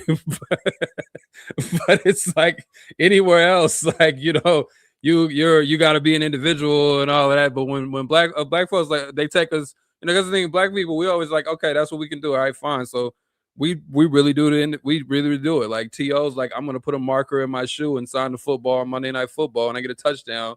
And they're like, he's the worst person they've ever seen, right? Like they love like playing both sides of the fence like that, right? So it's interesting how when it's basketball, it's all about a team and sharing and not hot dogging and everybody looking out for themselves or everybody looking out for the other, and nobody's above the team.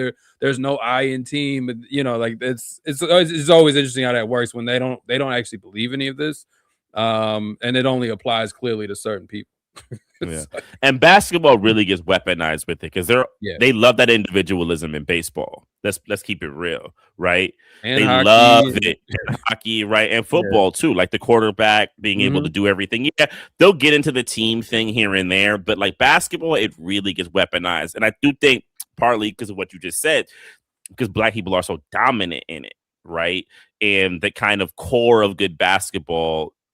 And this is where I said when I was a kid, I always just took it as a shot, right? Like I grew up around all these black street ballers who were fucking legendary, could do all this ill shit, and also like Dr. J, all these people, right? That's like what I grew up on, and like, Indiana's where the real basketball's played amongst the white people, and I'm like, man, fuck that, like we shared. I was just like, nah, it couldn't compute. Yeah, and there's a whole politics of even, I think. There are players that there's a certain way you have to, unless you're really, really, really, really good, there's a certain way you have to kind of processize yourself. I know now that is one thing, you would deal with here is playing for the coaches here. Like when you get some of these white coaches in Indiana, especially growing up, some of them really would try to like beat that out of you. Like they try to beat that kind of like street ball individual, like more so like, kind of, I guess, flashiness, like, and unless you were really, really, really good, and you so good where they just had to like let it happen, a lot of them will try to beat that out of you. So you have dudes who are more successful playing in like a sports league or playing outside who were dope, but never could work within a kind of organized offense, right? Because there was a certain cultural thing where they weren't going to let you play that way, and it's funny. We won all of these wars, so the NBA loosened up its rules. Yeah, they used to call certain things carrying. Now all of this stuff is allowed because they realized, like Capital realized they can make money off of this, and a lot of white folks liked it. so they realized they can make money. But But a lot of dudes in a certain eras like got pushed out of the opportunity to make that kind of money to get into leagues because that's how they played basketball. And they didn't want to play this hokey, Bob Cousy style of basketball. But eventually, it's funny how everyone's capitulated because now that's the NBA, but then it's also used as a way to hate on the NBA, right? It's lost its way. It's not how it used to be. Not enough defense, blah, blah, blah, blah, blah. So, yeah, like basketball, you really see like the narrative, these like kind of coded narratives about black players. But it's not just about black players because a lot of the people doing this that push those narratives nowadays are like former black players, like Charles Barkley is. So like Stephen A. Smith's not a black player, but, he's a journalist. Like a lot of these people are the folks that push these narratives that the NBA has lost its way. And, and it's so some of it's racial. Some of it is also just this kind of nostalgia that America has about like the past. And this movie, I think, represents that. Like this nostalgia is a thing that Americans love to get high on, right? Like just that the past was always better than the present, which has dangerous implications. but the past was always better than the present. The heyday when things were real and organic, and today they're just not. And when we were kids, they were doing that then, and then now it's happening. It's always a thing. Yeah, no, 100%. And I think like one of the things about basketball too is that look, the teams that have the best players win the game. Like, and they win the championships, right? And like, and like the most important thing in basketball is to have like 3 or 4 guys that are just way better than everybody else. And like obviously you want your team to have good role players, you want your team to like be, that you have 8 or 9 guys who can play every night and all of this kind of stuff. But like this idea that a less talented, less skilled team that plays the right way can like defeat the team that has way better athletes, way better basketball players, future Hall of Famer in Oscar Robertson or whatever. Like it, like basketball's a weird sport. Things happen. Like sometimes you do, if it's a tournament or whatever, it's one game, like you can lose, right? And that's part of why people like March Madness so much, is because like in that context, like technically sort of anybody can win, but yet still like usually it is that the top seeded teams are going to be the teams that get to the finals and win, right? And that's especially true when you get to the NBA and they do 7-game series. It's a reason why like you can predict so easily, like here are the 4 teams that have a chance of winning it all every year, and it's not going to be like the Washington Wizards or the like whatever, right? And so I just think that's what you're saying to Black. Like I totally agree with. But there is definitely a fetishization of this idea that is represented by this movie of, if a team just plays the right way and is totally connected as a team, and like every once in a while, like for instance, if you talk about like the 04 Pistons as an example, right, with like Rasheed Wallace, Ben Wallace, Chauncey Billups, Rip Hamilton, what's the name of the Tayshaun Prince, right? Like that team is like a kind of example, I would say, of a team that played defense really well, didn't score a lot of points, didn't have anybody who was like a legitimate like MVP candidate on their team. Yeah. But it's funny because it's like those are all black players too, right? So yeah, the Spurs I think represent that to some extent. I mean, granted, in that case, you still have Tim Duncan. And he's I mean, and I mean, the other thing with like the Pistons example, I always tell people like Shaq and Kobe fucking hated each other at that point. They and fucking they absolutely hated each other, and that was lost, honestly, probably more on the Lakers not being able to keep their shit together, to be perfectly honest with you.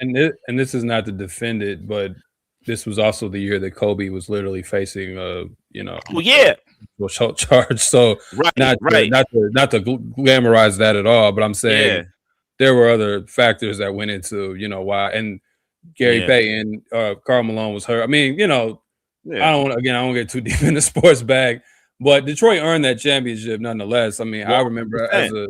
I remember being very depressed about that game, but the Detroit won that championship, straight up. But that was also like another thing is the rules tend to tilt a certain kind of way. So it's funny the NBA started changing the rules when that happened. So within they didn't want that no more. Yeah, within a few seasons they started removing hand checking, which again for folks who don't watch basketball, that's you are able to kind of on defense you can put your hands on the opponent, kind of guide where they go on offense. Once you can't do that, it gives the offensive player more freedom of movement to do things. So they started changing up the rules like a few years after that because the NBA, I think the final scores back then would be like 72 to 69 or something. And now that's like the halftime score, right? So, it literally was of a Knicks game I watched last week. Yeah, so it's like you always score over 100 points. Now, back then, if you scored over 100 points, you were an amazing offense. Now that's pretty regular. Like teams average that. So even then, the rules got changed because you have these basketball purists that some of them I think have a certain racial animus. Some of them I think, to be fair, are genuinely just purists in the sense of the sport, and they believe basketball should be played a very certain kind of way.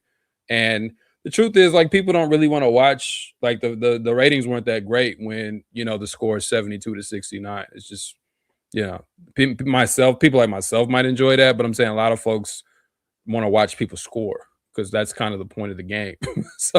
so you had to change up the rules a little bit to make it easier for folks to score. So the right way, quote unquote, ball movement and such, the right way is however you win the game, honestly. Like whatever, like you said, the best players, whatever wins the game is the right way. And whenever that way works, then you see the league shift to that, right? So for a while, big men weren't a thing at all, and then Joker and Giannis won championships, and now you see them more of a move back to big men. It's just now some of them can shoot, but these small ball teams like the Warriors, like that's dead, Yeah, and like to that point, this is like why movies like this to me are really like they play really poorly on the psyche, because like one of the things that Norman Dale does with like the fucking is like trying to get them this way to play what he sees to be the right way, right? Mm-hmm. So getting them in good shape. That one I actually think is a good note. They should be in good shape. I'm with that one, right? But like, so he makes this like edict that they have to pass like 4 times in a game, right? We talked about that, right? Before they shoot, right? And like Two Black brought it up. There's like no real like context made with it. It's just made as this like general set rule. They don't follow it. One guy shoots, he benches, they lose the game, and he has to constantly, show them that he knows the right way. He's like the doorway to like the right path to play. Right. And if you go through that doorway of the right path to play through this single person's vision, right, you will kind of unlock a higher level of like skill. And what I hate about this also is this pretending that sports does not exist within actual life. Right. Like a lot of shit. I remember when the Raiders some years ago like lost that Super Bowl, they got their ass whipped, and they found out one of the players, he got fucked up the night before, right? He had something that had really happened. He ended up being off the team, and they talked to a bunch of those players, and they were like, "Dude, we were all fucked up. We were not ready for that game." Right, the Super Bowl. They were like, "Dude was missing. We didn't know where he was." Like they're trying to act like these things don't affect people. Like these things happen. You go into hostile territories, or the human element is part of sports, right? And even when in the movie, they kind of bring it in where, because like the town doesn't like him, right? Because the other big thing is they all want Jimmy to play, right? That's like the other kind of big thing about the movie, that like they need Jimmy. And so it's like, it's kind of inconsistent. Like they acknowledge this right way to play, but also we do really need this really, really good guy. Yeah. And then all of a sudden, there's no mention of 4 passes ever again. No, again, because Jimmy's here now, right? So they do acknowledge it.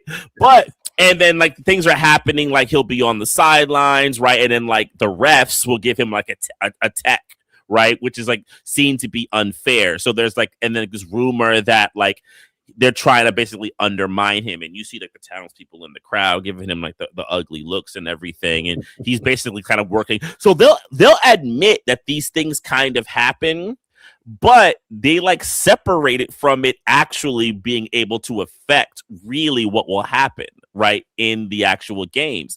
And that's the thing. Like my cousin would always tell me that he'd be like, look, man, there's games that I know we lost because we was out there smoking, you know, like he said, you know, like he would tell me about that, right? He was like, this cat did this and this and that this one night, he couldn't play, so forth and so on.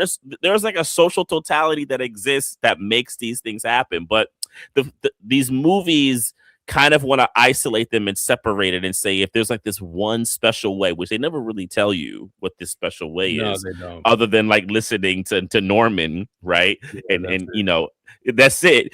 You will find it. And like if you listen to your coach, your authoritarian coach, you will achieve something that's never been achieved by anyone.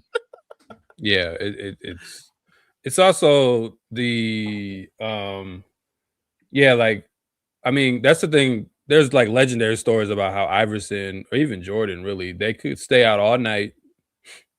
And some people just have different abilities. Iverson could stay out till 4 or 5 in the morning, get drunk, could do Lord knows what, and could get up the next day and drop 40. And dudes would just be like, I don't really understand. Like, I don't really understand how that works. Like, and he could just do it. Like Jordan, they could go out, golf all night, drink.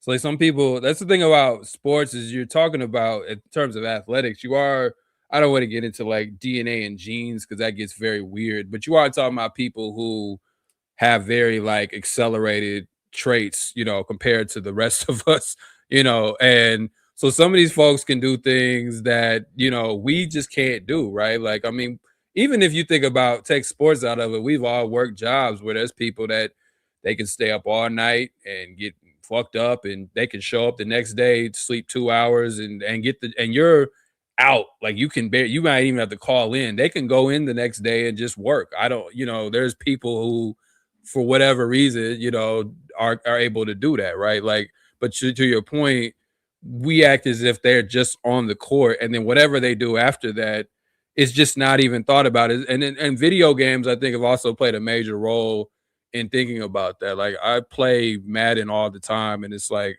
the way that the stuff I can do on there, because I know that the actual bodies doesn't matter because these are just video games. So I can just crash into 4 players to try to get extra yard, because it doesn't matter, right? Like, you know, you turn the injury thing off, like you can do that in real life, and nobody gets hurt, you know.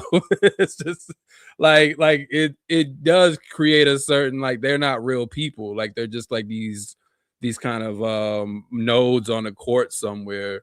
But it's funny, another thing that came to me is we're speaking about the Imperial aspect of this. Like David Stern was like mad tight with the FBI, and David Stern kept mad tabs on like what everybody was doing. So like there's videos on YouTube where Iverson will tell you about, and even Carmelo Anthony, they go to the office, and David Stern, Carmelo one is wild. The Carmelo story is wild. And he's telling him everything about his life. He's like, how do you know all this? So, because they have like police embedded in these clubs, and you know, some of the women they might mess with, they know they know people's sexual habits, they know all the different stuff, because they have to keep their, you know, product, quote unquote, you know, on track. So, you know, a lot of dudes, and Melo's an interesting case. Again, I don't want to get too deep into this, but I'm just like, again, there are players who, this is still a business, right? Like, and even in sports, even when you're talking about high school, like in the case of this movie, there is something to be said about, you do need to get people to agree to a program. Like that part, I'm not even trying to be mad about. Like people do have, if you want to win something, you do need people to collectively come around some set of principles. Like we talk about this in organizing all the time. So it's not entirely bad to have people to maybe scorn or shame people who don't want to come under a program, right? Because if you can't really win the game if there's not some version of this. But when you add all the other things into it, like capitalism and business and stuff, then it gets gross. Now you know who people are messing with on their outside. You know what drugs they do. You're secretly getting them help, but you're keeping it away from the public. And these dudes are ruining their bodies, and like it just becomes a joke at that point. But on a softer level, I do get the simple concept of people do got to buy into a program. And I think that's why these kind of movies are semi-appealing, despite all my bashing of it, because I do think people appreciate seeing folks buy into a program that's bigger than them and then being able to achieve something, right? Like that's the kind of base message. It's just pushed through a lot of nonsense, but that kind of base message, I do think, is why these movies hit, even though there are much better versions of this, even in Hollywood, than Hoosiers. But that's why a lot of stuff hits, because that's the beauty of watching people like come together on a program, setting aside their differences and going and achieving a goal or something like that. Yeah, no, I think that's true. And I think, just to go through quickly, like some of the things that sort of happen within the film. Hackman takes Dennis. So Coach Norman Dale takes Shooter, who is the father. He's a former basketball player from the team. He's a drunk, but his son is on the team. And he makes him an assistant coach, but only under he has to follow the disciplinary rules. And it is kind of funny. The black book that we never get to see what's in it. What's that? He has this black book the whole movie. Yes. And we never know what's in there. The magical playbook or whatever. So he gives it to the drunk in that one game. Yeah. Yeah. And when he gets kicked out of games, like one time it's accidental, but the other time he gets himself kicked out on purpose so that Shooter can coach the team. This causes Shooter to have a serious relapse, which he already warned Norman was going to happen if he got kicked out again. And he gets hospitalized to basically get off of, to dry up, I guess is the term that they use. And listens to the games on the radio or whatever. Doesn't ever come back really into it, other than like just jumping and screaming in the hospital or whatever. And his son plays for the team, right? So there's a whole narrative of like, you're embarrassing your son, like I want you to clean up and all this kind of stuff. So they do that, I think, in part what you were talking about, M2, of these redemptive arcs, right? Of the town, of Norman Dale, who's an abuser and has been out of coaching for 10 years, and also for Shooter's character, right? But I think that's also part of, like, they have to do these things because the town hates Coach Norman Dale. They're losing a bunch of their early games. Like, I don't even know if they win until like halfway through the movie or whatever. So they do this vote. The Barbara Hershey's character, who's now the principal, because the original principal has a heart attack because, again, Norman got kicked out of a game and his ticker couldn't handle it. I didn't even think about all this, just how much like medical abuse occurred in this movie. Like this man put 2 people in the hospital, man. Like I didn't even think about that. Like, damn, man. Like he literally put 2 people in their bed and they never got out of it. Like you said, it's not like they were able. I think the older man did return to a game, but he couldn't coach anymore. Yeah, he lost his job. I don't know what happened. Forced retirement. So there's all that, and like they have the vote, right? So that about halfway through the movie, maybe 60% through it, there's this town hall meeting. There's been a petition put forward to remove him. And again, Barbara Hershey has the scene where she reads out the article about him punching the kid. He can't explain it, but they decide they're in love and kiss each other. And so then there's the town hall meeting. And of course, what swings it is Jimmy Chitwood comes in. They basically vote to remove him, but Jimmy Chitwood comes in and says, it's time for me to start playing again. But my condition is I play, coach stays. And it's not really, again, nothing's explained as to He like barely why does talks. he like the coach. He barely talks the whole movie anyway. I mean, maybe that's to your point that they weren't really actors, so I don't know. But Yeah, but also there's like the kind of like idiot savant thing they want to like play with the genius athlete, right? He's such a like the first scene you see him in the movie, he's shooting and they introduce him to Norman. He doesn't say anything. He just looks at him and kind of goes back to shooting. And it makes you first think he's an asshole kid. But as the movie kind of goes on, no, he's just kind of like, he's like Rain Man. You know what I'm saying? It's like, I'm serious, but I think this is how they process these kinds of people, right? He's not really of this world. He has a brain and it's only basketball. And the only thing he can do is like basketball. It's really demeaning the way they think of human beings in these kinds of ways overall. They don't really like see people as having a multitude, right? It's really fucked up. So he comes back, the town votes, okay, keep him. And then basically the rest of the movie is just like, just montage shots of like hitting shots, beating teams, winning all these games, crowd shots, cheering, right? Whatever. They go to they get to the so they get into the tournament, right? Which again, like you would think if this movie is, it's so, I guess it's interesting that they say this is based on a true story, because I think one of the things that's interesting about that, right, is like it's a good example of how far Hollywood can take the license of like this is sort of based on, and I don't know if they ever put that actually like formally in the film, like based on a true story, but it's kind of like how it's marketed and everybody talks about it as like, oh yeah, well this did happen, right? And it's like, nothing about what happens in this movie has anything to do with what actually happened, other than small school in Indiana won the state championship in the 1950s. It's a different year. And the jump shot at the end was like the only thing that was mildly the same. I did watch a documentary on that, and they talked about how jump shots weren't really that normal even in 19. Because again, this is not, the game wasn't that old at this point, so jump shots were even, shot. Yeah, like like that was a new thing to shoot a jump shot, particularly a pull up jump shot, right? Like he didn't just catch it, shoot it, he dribbled and then he pulls up. That's the only thing that is in terms of basketball that they got right, was just that last shot. Everything else is, like you said, was a total, holding the ball for 4 minutes. Like, that none of that was there. Yeah. So like the actual finals, like one in the actual semifinal game, as I mentioned, like this team did beat Oscar Robertson's team, which did win the next couple of years. And obviously, I mean, Oscar Robertson's one of the greatest basketball players of all time, right? And was incredibly good then.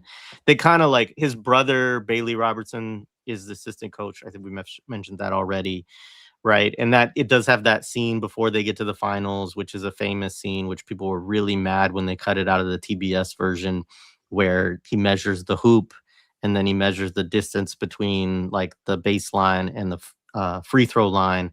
We should say there's no 3-point line, of course, because it's 1950s. That doesn't come in until like 1980. And that's even at the NBA level. Like it was later. Yeah. But it's even later, like that you get 3-pointers in like high school and stuff like that. Like it's like much more modern.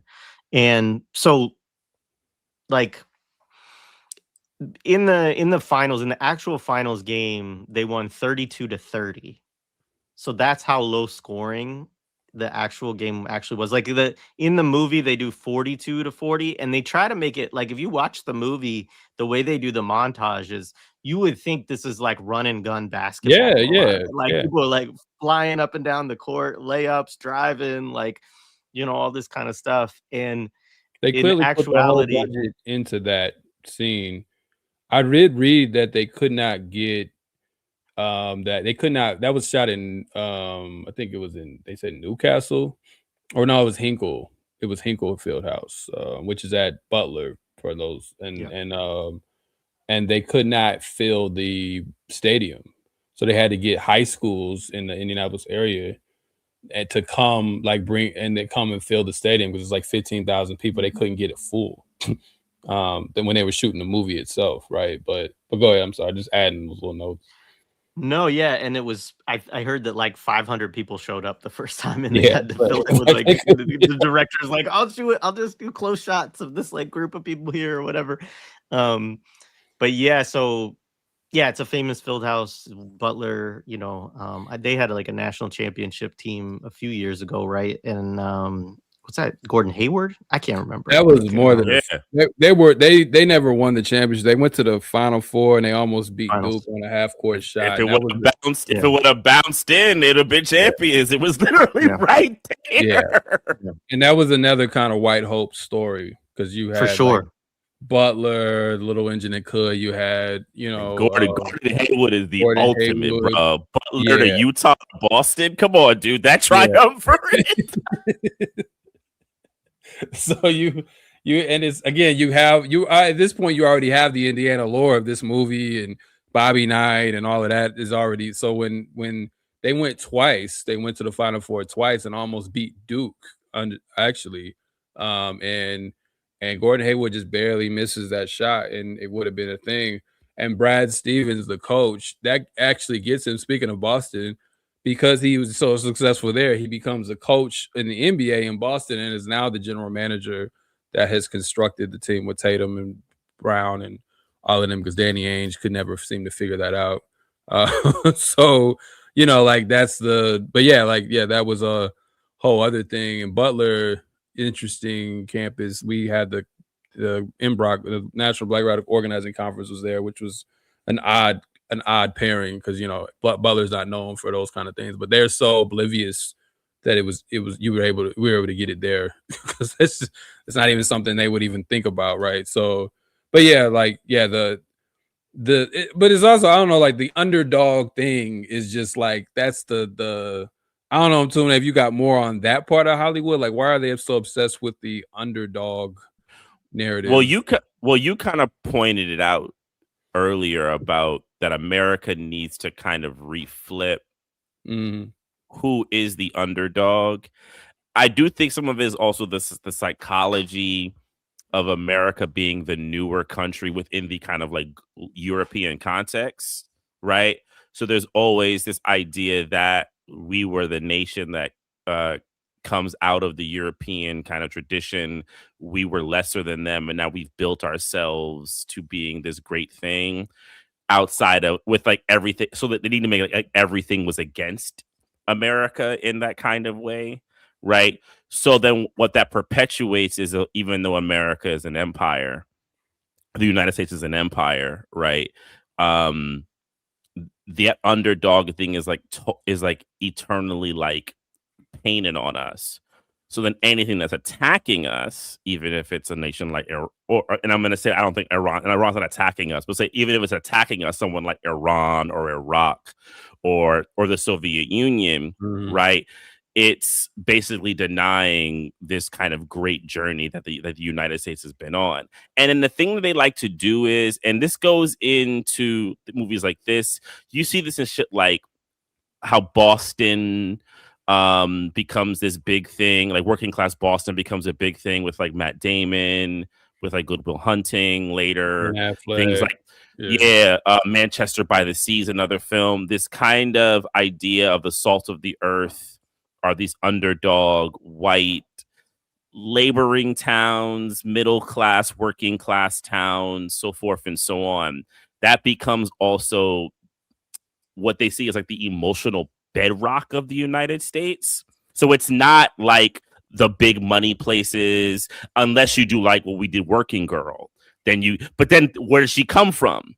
She comes from Staten Island, working class stock, right? So she's the real America, not Sigourney Weaver who is in, you know, a prep school. That's not real America. That's like a subsection. Real America are these people who are, you know, able to bootstrap themselves and find the best and like attach themselves to this like core work ethic, which is what these players do. He gives them like work ethic, right? Gets them in the best shape of their lives. They focus on a mentality, right? But also I think that like through Barbara Hershey's character, this is where I think she's really important, right?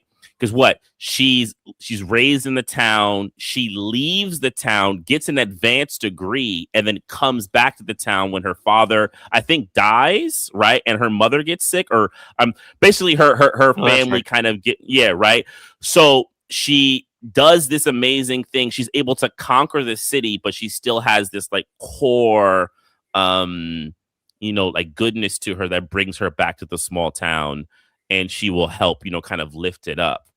So she's an underdog in her own way, which is like a kind of like this way that they kind of like situate women in movies, right? And the kind of, it just doesn't have any real like coherence, and it's all very like reductive. So like that's really like the kind of what like the core of it, to kind of consistently position themselves, because then you never have to admit that you're not the underdog. You're actually the fucking aggressor in everything globally. Yeah. Right. And everything. And you are literally empire. Right. And you have to kind of erase it. And it's a constant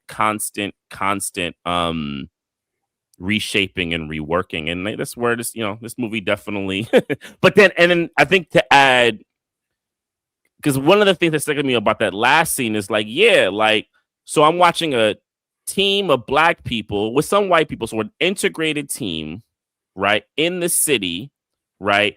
So how I read that sequence is that's advancement in a way, like they're more advanced. And I was like, well, that's interesting. That's an interesting admission in an interesting kind of way, right? But this small town, because remember that, people remember in the movie, they have this moment why they're going to do it. And one of the students says, he's like, yeah, we're going to do it to show them that small schools, right? Mm-hmm. I forget exactly what his quote was, that small schools can make it happen or something like that. He didn't say it like that, but like that's kind of the sentiment. All the small schools that will never be here or something like that. Right. Small schools that will never be here. So like this idea that like they've been also denied access to something. Mm-hmm. So that's some funky shit that you're going to basically say that y'all are denied advancement. But this team with integrated players and black people are the people who have been given investment. Like, wow. One thing to say about this too, though, because the composite of the two teams is, Muncie High School and Crispus Attucks, right? And Crispus Attucks is the team that Oscar Robertson plays for. And like, they have his brother on this, like that's obviously like part of what they're doing here.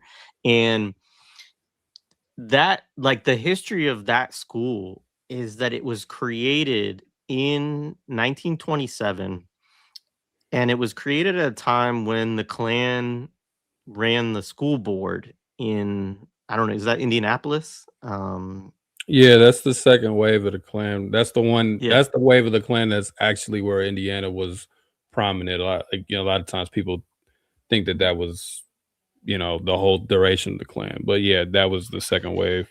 Yeah. So they created it specifically to bus all of the black students in the city to this one school. So it was like intentionally created by racists, right? To like push all of the black students into one school to keep them away. And so like Oscar Robertson would talk about like themselves as like a great historical irony in a certain way, right? That like they were created specifically with a racist intent to like isolate and segregate black students away. And the Klan ends up creating this incredible like basketball team by doing that, right?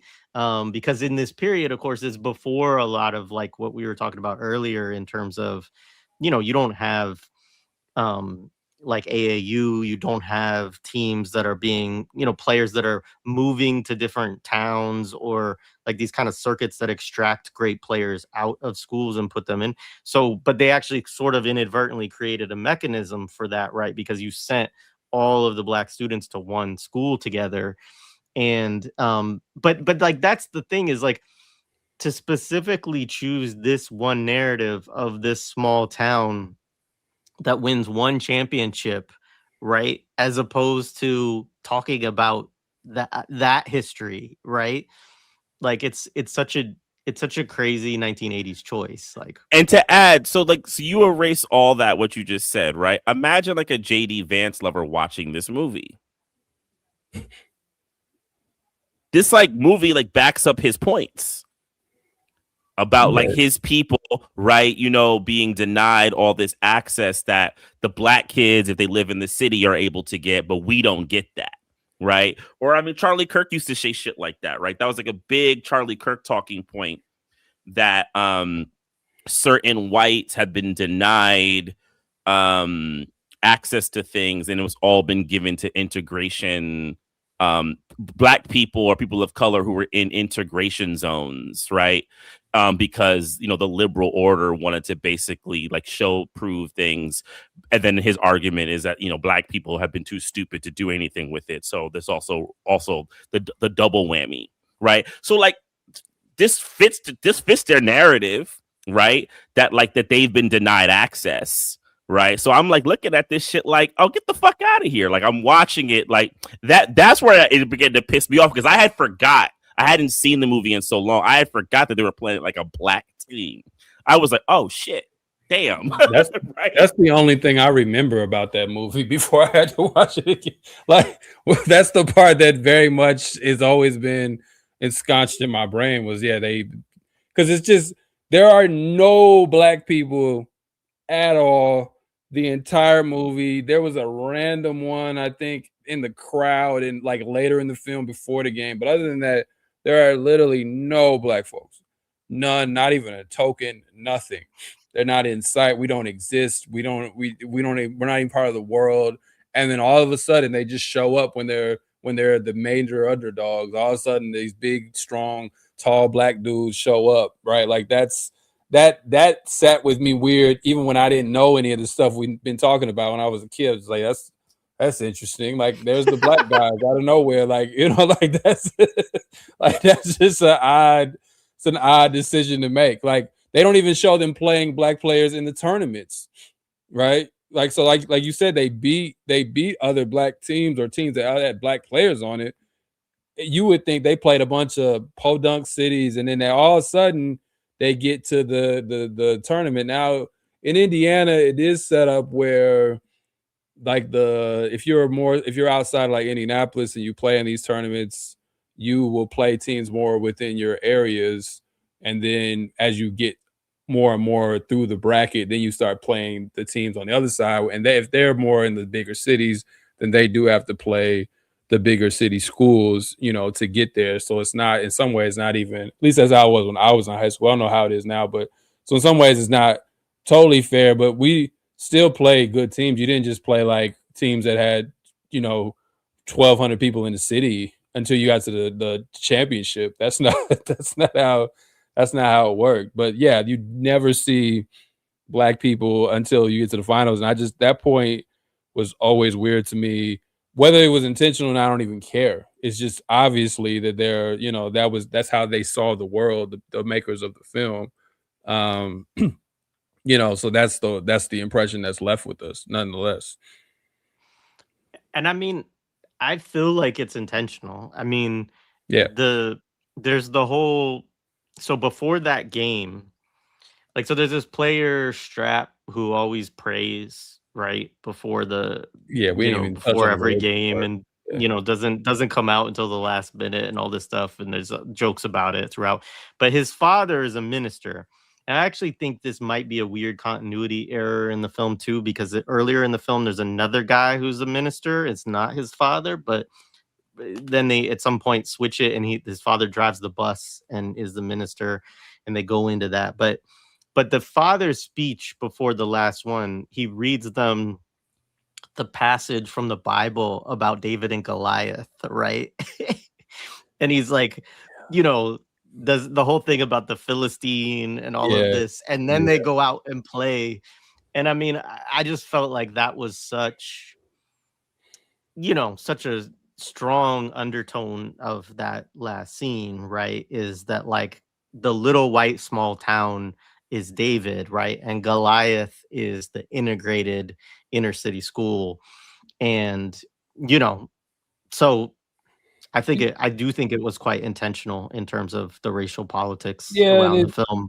it's also like it just shows one thing conservatives I think have been very successful at. I don't obviously agree with the arguments, but that they don't want to deal with capitalism, so they'll say things like you said, the liberal order or the globalist or whatever other, they'll even throw some anti-Semitism in there with the Jews or something like that.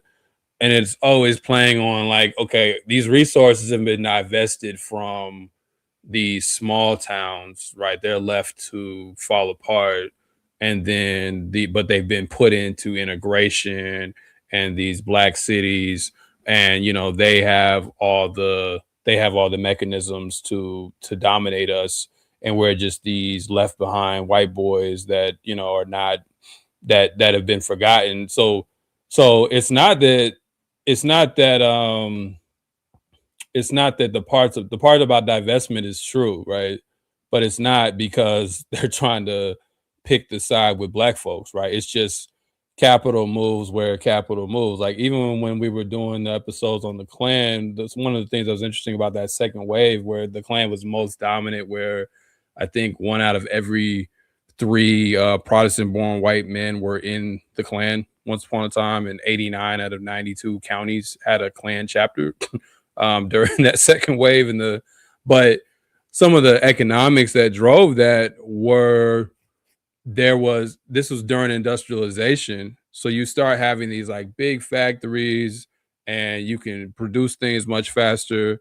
So the class that was mainly affected by that wasn't poor farmers, it was the kind of like highly skilled laborers that were like petty bourgeois, and then the small businesses that made a lot of money at that time. Industrialization was moving them out of the map, because now these big industries could produce things much more rapidly than than they could, right? So the Klan comes out of that sentiment, that the petty bourgeois class of white folks, highly skilled labor class of white folks, that's who actually made up majority of the Klan. It wasn't poor white people, because you had to pay to be in the Klan. You had to pay for uniforms. It wasn't actually poor white people that were the majority in that second wave. They weren't the main crusk or they weren't the main like group or like base of what made the Ku Klux Klan, right?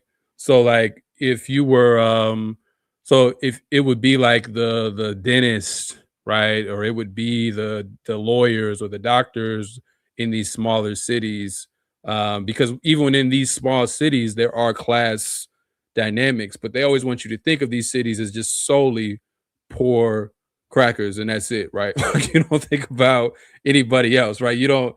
It's like, no, these places still have dentists, doctors. Somebody said in the comments, masons. Like they had these different skill sets, because in these small towns, those are the people you had to go to get a lot of your stuff, to get your clothes, to get your food or whatever. All farmers are not poor, right? Like that. These are all myths that white folks create so they can, so on the more right-wing side of capital, they could exploit their grievances as well. So it's like movies like this give that sense that everyone in the country is broke. But if you ever drive to the country, some of the biggest houses you're ever going to see are in the country. And then these people will have like 40 acres behind the house, right? they're doing well in many of these cases. Everybody's not living on a farm with no lights and no plumbing or something. Like that's a total myth that gets perpetuated, is that all these people are poor and divested, and it's the cities where everybody is thriving and doing well. And it's like some of that divestment is true again for the poor folks, but it's not true across the board. And if you study the history of the Klan, like they were reacting to big capital moving out small capital. That was what a lot of that second wave was about. It wasn't just and so that's why the actual second wave is not so much even about black people. They're more so, they have their issues with like it's Protestants versus Catholics. And they had a major issue with like Catholicism and like Catholics, because they thought they were part of that liberal order. They had an issue with Jews, and then they had an issue with black folks. but Black people weren't really the main target of that wave. It was more so a battle over capital. And I think that still is in the politics today. Like, they'll make it seem like it's just these racial issues, because that's how they can explain it, so they can get those people to vote for them, so they can continue to take their money. But that's not really how this shit is played out historically. Like, there's a lot more to it than that. Yeah. One thing, just quickly, like, farming is incredibly expensive, and corn farmers receive like 30% of federal subsidies, which, like, within the last couple of years, that's like $3 or $4 billion, and so, like, you can't farm like on any kind of scale without significant capital, right? So sometimes farms are poorer, like in a cash kind of sense of things, but like even with that, like, they can always sell their land and make huge amounts of money too. So it's like, it's not, that's why we were sharecroppers and stuff like that. You had people working on the basically plantations, like it does show, like, rural America is not really well understood, and there's this view that cities are the capital where everything is booming, and then out in the country everybody is broke and surviving off of just eating corn all day, and that's just not that's not true. And I wonder, because another thing to kind of like think about this in the context of the 80s, especially during Reagan's first 4 years, he campaigned heavily in small towns, and he blamed everything that small towns were dealing with on the cities and Washington. He's like, Washington's inability to kind of like deal with stuff, and how they fumble capital, and how the cities are like spendthrifts and they don't know how to kind of like deal with stuff, and the kind of extravagance of the cities is the reason why you're having hard times here. Y'all are the salt of the earth. He really campaigned there. So this is also really a reflection of like the kind of Reagan mentality of like invoking the true essence, right, of small towns. And then it's interesting, two things. I mean, Hackman was a known Reagan Democrat. He said that. So him doing this movie kind of fits with his ideology in that way. He was like a lifelong Democrat, but he said he supported and voted for Reagan. There's like pictures of him like shaking hands with Reagan and all that type of stuff. And we know, you can Google Reagan Democrats. There was a shitload of them. My grandmother, unfortunately, was one of them. Yeah, I'm serious. Yeah. Muhammad Ali. It was a big truck of them, yeah. Right. The other thing is then like what this then. It also shows that like how much Hollywood would be thinking about their demographics in this way, right? But also like they think this is like the kind of like messaging that they want to get out. They want those kinds of people to be within, to kind of like manifest and watch movies and kind of appeal to them, right? And I'm sure there's studio execs who believed this shit as well too, and people who believe this mentality and wanted to kind of like push that mentality out. But this becomes like part of the movie. Oh, and the other thing is, if you're thinking about Hackman's character and Barbara Hershey's character, the fact that they're people who both were in this, because I guess you never do find out where Norman Dale is from, right? Originally, I don't think you ever actually find out, right? You know that he coached in New York. Yeah, so that's interesting. So like him and Barbara Hershey's character are two people, and maybe even implicitly the principal of the school are people who left, right? And had the opportunity to stay out, but they've now come back and reinvested. So there's this idea that, we need to come back and reinvest to kind of save America and to kind of pump up America.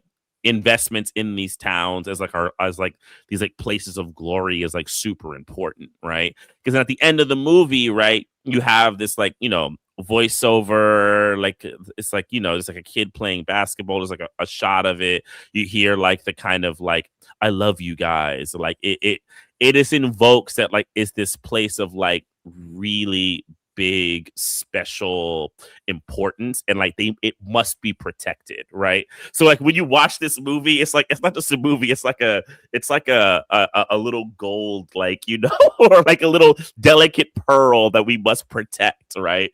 And it's like I said, it's carried on, like it goes through. One last thing that I want to throw in there. Y'all saw Top Gun Maverick, right? Yeah. This is one of the interesting things that Hollywood still likes about it, because even in that film, they do something really funky. Did you remember in Top Gun Maverick where they try to do this whole scenario that like there was a nation that we never know that has more advanced technology in this particular than them, right?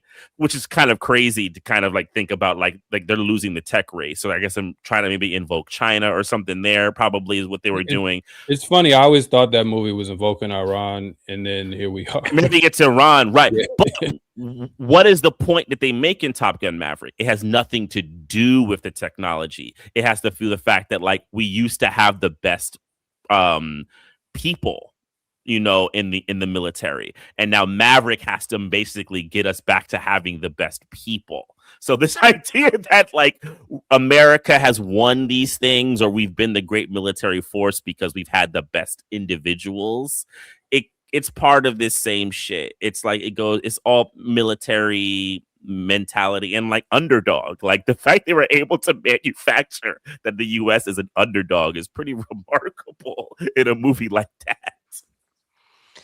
Yeah. Yeah, I mean, I think we could kind of like wind down here, but the just to that point and to the underdog thing, I mean, I do think that you laid out a lot of what I would say about that idea in your comments, Mtume, but you know, I do think again this is connected also to Vietnam, also to like Lebanon and Iran in like the short period of the 80, you know, 78, 79, 80s. That the United States is basically coming off a series of losses in terms of wars, right?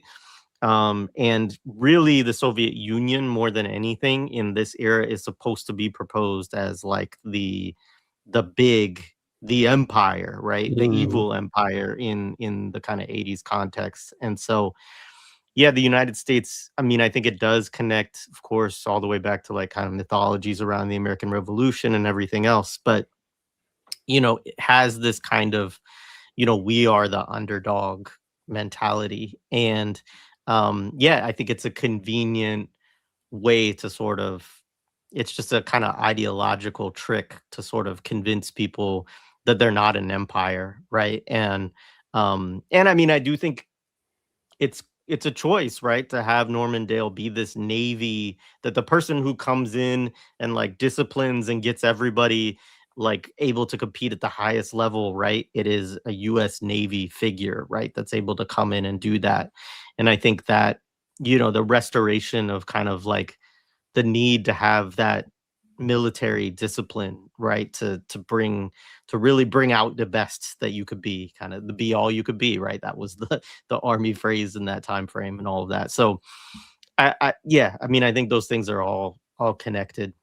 Yeah, and I think again, that's why I was saying at the beginning, I don't personally care for the narrative, even when it's not the dangerous minds shit that everybody makes fun of and rightfully should. But but I'm saying even when it's a Coach Carter thing, I don't like the idea that life is simply resolved by a mentor of any, I don't care what group we're talking about, that if someone just comes into your life and gives you some gems, that will, you know, resolve everything. It's not to say mentors don't matter. It's not to say that there aren't people we meet in life that definitely help us, you know, find our way or whatever. I'm not suggesting that, but it's oversimplification of how life works, right? So you can just be sitting around doing nothing, you know, and then this man arrives or this woman arrives and this person arrives and they just show you how to like unlock your powers.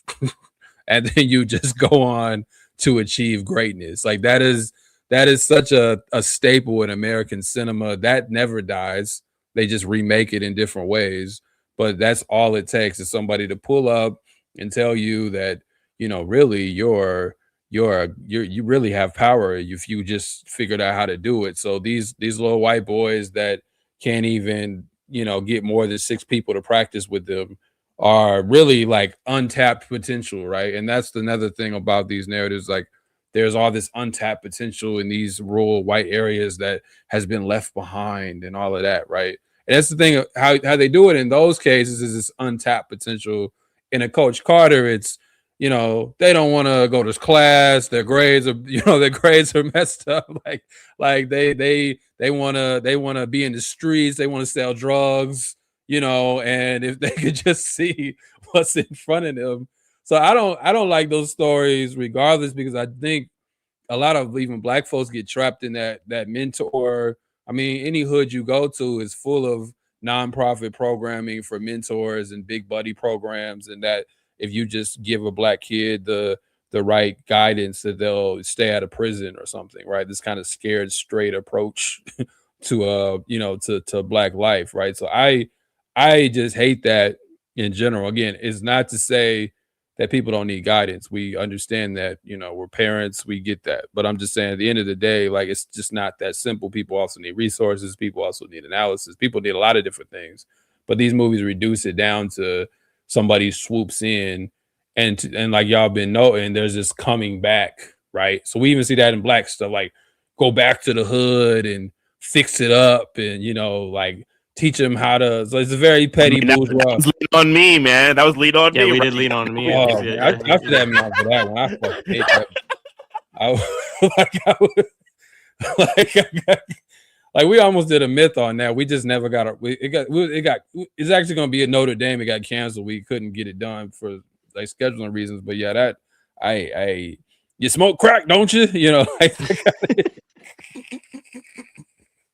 Like that shit is terrible. But I can't stand that. Like and I get why it's inspiring movies. I understand why people get hooked on it, because it would be great if life was that simple, right? Like I ain't got shit going on, and then one day somebody's like, "Hey, you're a god, and you can go do everything."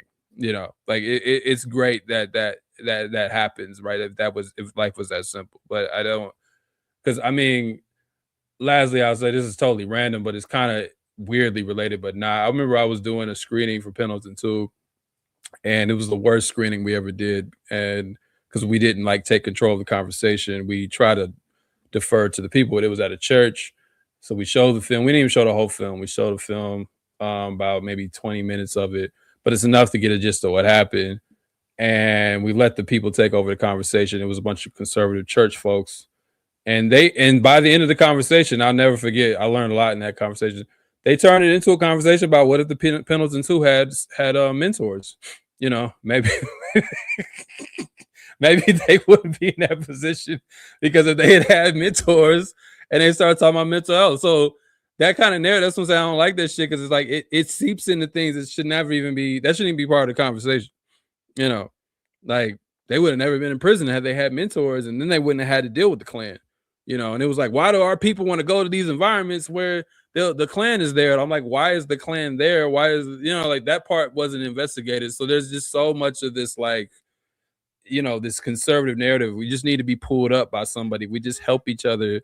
Like that is, and that shit has really gotten deep into black communities. So that's what I'm saying. So even, it's not just the white savior, I think, complex thing sometimes hides the bigger, worse points that you need a savior at all, like, was Big Brother Big Sister stuff, was that the 80s or the 90s? You remember those big those big pushes? Was it the 80s or the 90s? I feel like it was the 90s, but I had to look and see where it started. Yeah, that's it. Yeah. That's really what's coming out. I remember the big Brother Big Sister programs, right? That was like the big push, all in the commercials, right? But this idea of mentorship, I mean, I don't want to go into personal shit, but that was one of the things that I used to, when I had a lot more of a reactionary response to like the disappointments in my life, I blame not having mentorship. And it's not saying that I don't think mentorship can be useful or functional, right. But I was looking for, Norman Dale. Real, I ain't gonna lie, but in like a Huey Newton kind of way or a Frantz Fanon kind of way, but like that's yeah, it's this whole, whatever, everything you said is really what it is. Yeah, it just doesn't. Again, like we keep saying, it's useful to have people who can bring you along. Like I've definitely had that in my life. I wouldn't be here if not for certain people that have looked out. But I wasn't just a dead end until I met these people either. Like that's the part. Like, and it's also religious too, right? It's got that kind of Jesus comes and pulls you out of the gunk kind of thing. Like it's also got that Judeo-Christian element to it as well. But I'll stop there. I know we got to round it out. No, that's fine. Like, appreciate it a lot. Yeah, I mean, it's also just worth saying again, like, the coach of the team was 26 years old and didn't have any rough relationship with the town, had never been in the military, like didn't make them pass the ball 4 times before they shot the ball. Like all of that stuff is made up, right? And so I think that's the thing too with this film that's kind of interesting when you go into just the history of it all, is that like it's not even loosely based on a true story. It has one shot that is like, something that is close to what happened historically, and a team in the 1950s that was a small town team did win it all. As Two Black was saying earlier, this is also, they say it like only happened once, but it's also what you were saying, like every state has now what you were talking about in terms of like there's divisions, right? Like you're a 4A or whatever there's different classifications in the schools, but like schools are separated by their size. So small schools just don't play large schools anymore, which is like, obviously most of the time, the reason that they did that was because the small schools always got their butts kicked, right? Like that's the reality of it. But, in theory, like I said, we beat a team 95-12 once with 6-minute quarters. Yeah. So like in theory, sure, like a small town team could beat a big time, a big team or whatever, but that's not going to happen anymore anyway, because of all the stuff you were talking about player movement and all that stuff too. Like it just wouldn't happen anymore. But so it gets treated as this like amazing underdog miracle, kind of thing. And it's just it goes to what we were saying, and like Tune was saying, like if we act like nothing, material conditions have nothing to do with sports. Like that's what we get. So it's never actually a miracle, right? Like if you look in any of these stories, even in March Madness, when you look into why a team that wasn't expected to be good is good, there's usually a real, very scientific explanation. It's not this, oh my goodness, it's always there. It's just that's how it gets marketed, right? But it's never that. And to the Pistons' point, Rasheed Wallace and Chauncey Billups were like top 5 picks in the NBA draft. They were just in situations before that did not maximize their talent. Like, let's keep it fucking real. Like they were when they were drafted, they were thought to be possible Hall of Fame level players. It just took them a little while to get there. Yeah, and I'm pretty sure Rip Hamilton won a national championship too. Well, he's on the team. UConn. The team that upset Duke, and he was lit. I mean, him and Khalid El-Amin beat their ass. Yeah. I mean, again, Tayshaun Prince, what was that? Kentucky, I believe. Like none of them dudes were garbage, So no, it just no slouches. Like boys can ball. Yeah, and I wasn't saying that in terms. I just think it's like one of the few outliers where you're not like there's like the one player that's like an MVP candidate. Yeah, I mean you are talking about Shaq on the other side. They were not the best players in the league, but they also highlighted a shift that the NBA is kind of dealing with now, where depth and having more talent across the board has become more premium than just having like top tier talent and then scrubs or minimal talent. They were super top heavy because they traded everybody from Malone and Payton. So now you look at like, again, I got to get off here, but like I could talk sports all day, but like all the teams, like even the last year's finals, like the Pacers and the Thunder, those were those are deep teams. They had everybody could score, everybody could pass and shoot. Yeah. Versus, so it's interesting how these things have actually merged for all the racial nonsense. The ability to like break down your opponent in the so-called black style, but also having like a more well-rounded team have actually merged together in ways, despite all of the nonsense, like where that's how you really win a game. You can't really win anymore with the Warriors style where you just have these really good players and then your bench is kind of whatever. You know, I mean, the Warriors' first KD team was actually really deep, but that second and third one weren't really deep. So it's like when you have a team that can't go like 8, 9 guys deep, maybe even 10, you're not going to be as successful, you know, like, so you're seeing that's become more of the model. The Spurs, very much that too, you know, that's a deep team. They have a lot of good players, you know, so 2 Black versus Hiram. But yeah, like, but anyway, I could come back on another day to talk politics and sports, because, you know, if it's football and basketball, I'm not like Dr. Ball. I can't do soccer. I don't watch it. I'm too colonized for that, unfortunately. Me neither. But if it's football and basketball, football and basketball, I could, especially the professional, I could talk that all day, you know, because I do watch it. I don't care if it's contradiction. I watch it. So, yeah. Well, we're sorry for making you relive childhood trauma, 2 Black, and you too, Mtume, for good. I can cross one as never having to see again. I've seen it fully. It's done. I don't think I'm never gonna voluntarily watch that movie again. So, you know, there's no reason to. I had to watch it for film classes too, so I've seen it more than enough. Yeah, that's offensive. Yeah, I had a genres class. They used to make us watch. That's where I learned how to watch movies I hated. Like, it taught me how to watch it and not lose attention, because they used to make us watch all kind of Woody Allen movies. And this was the sports movie they made you watch? Yeah.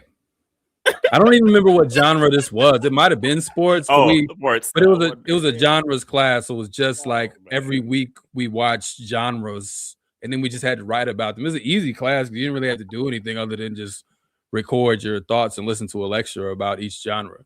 But we watched a lot. I mean, you know, 16 weeks, you get through a lot of films.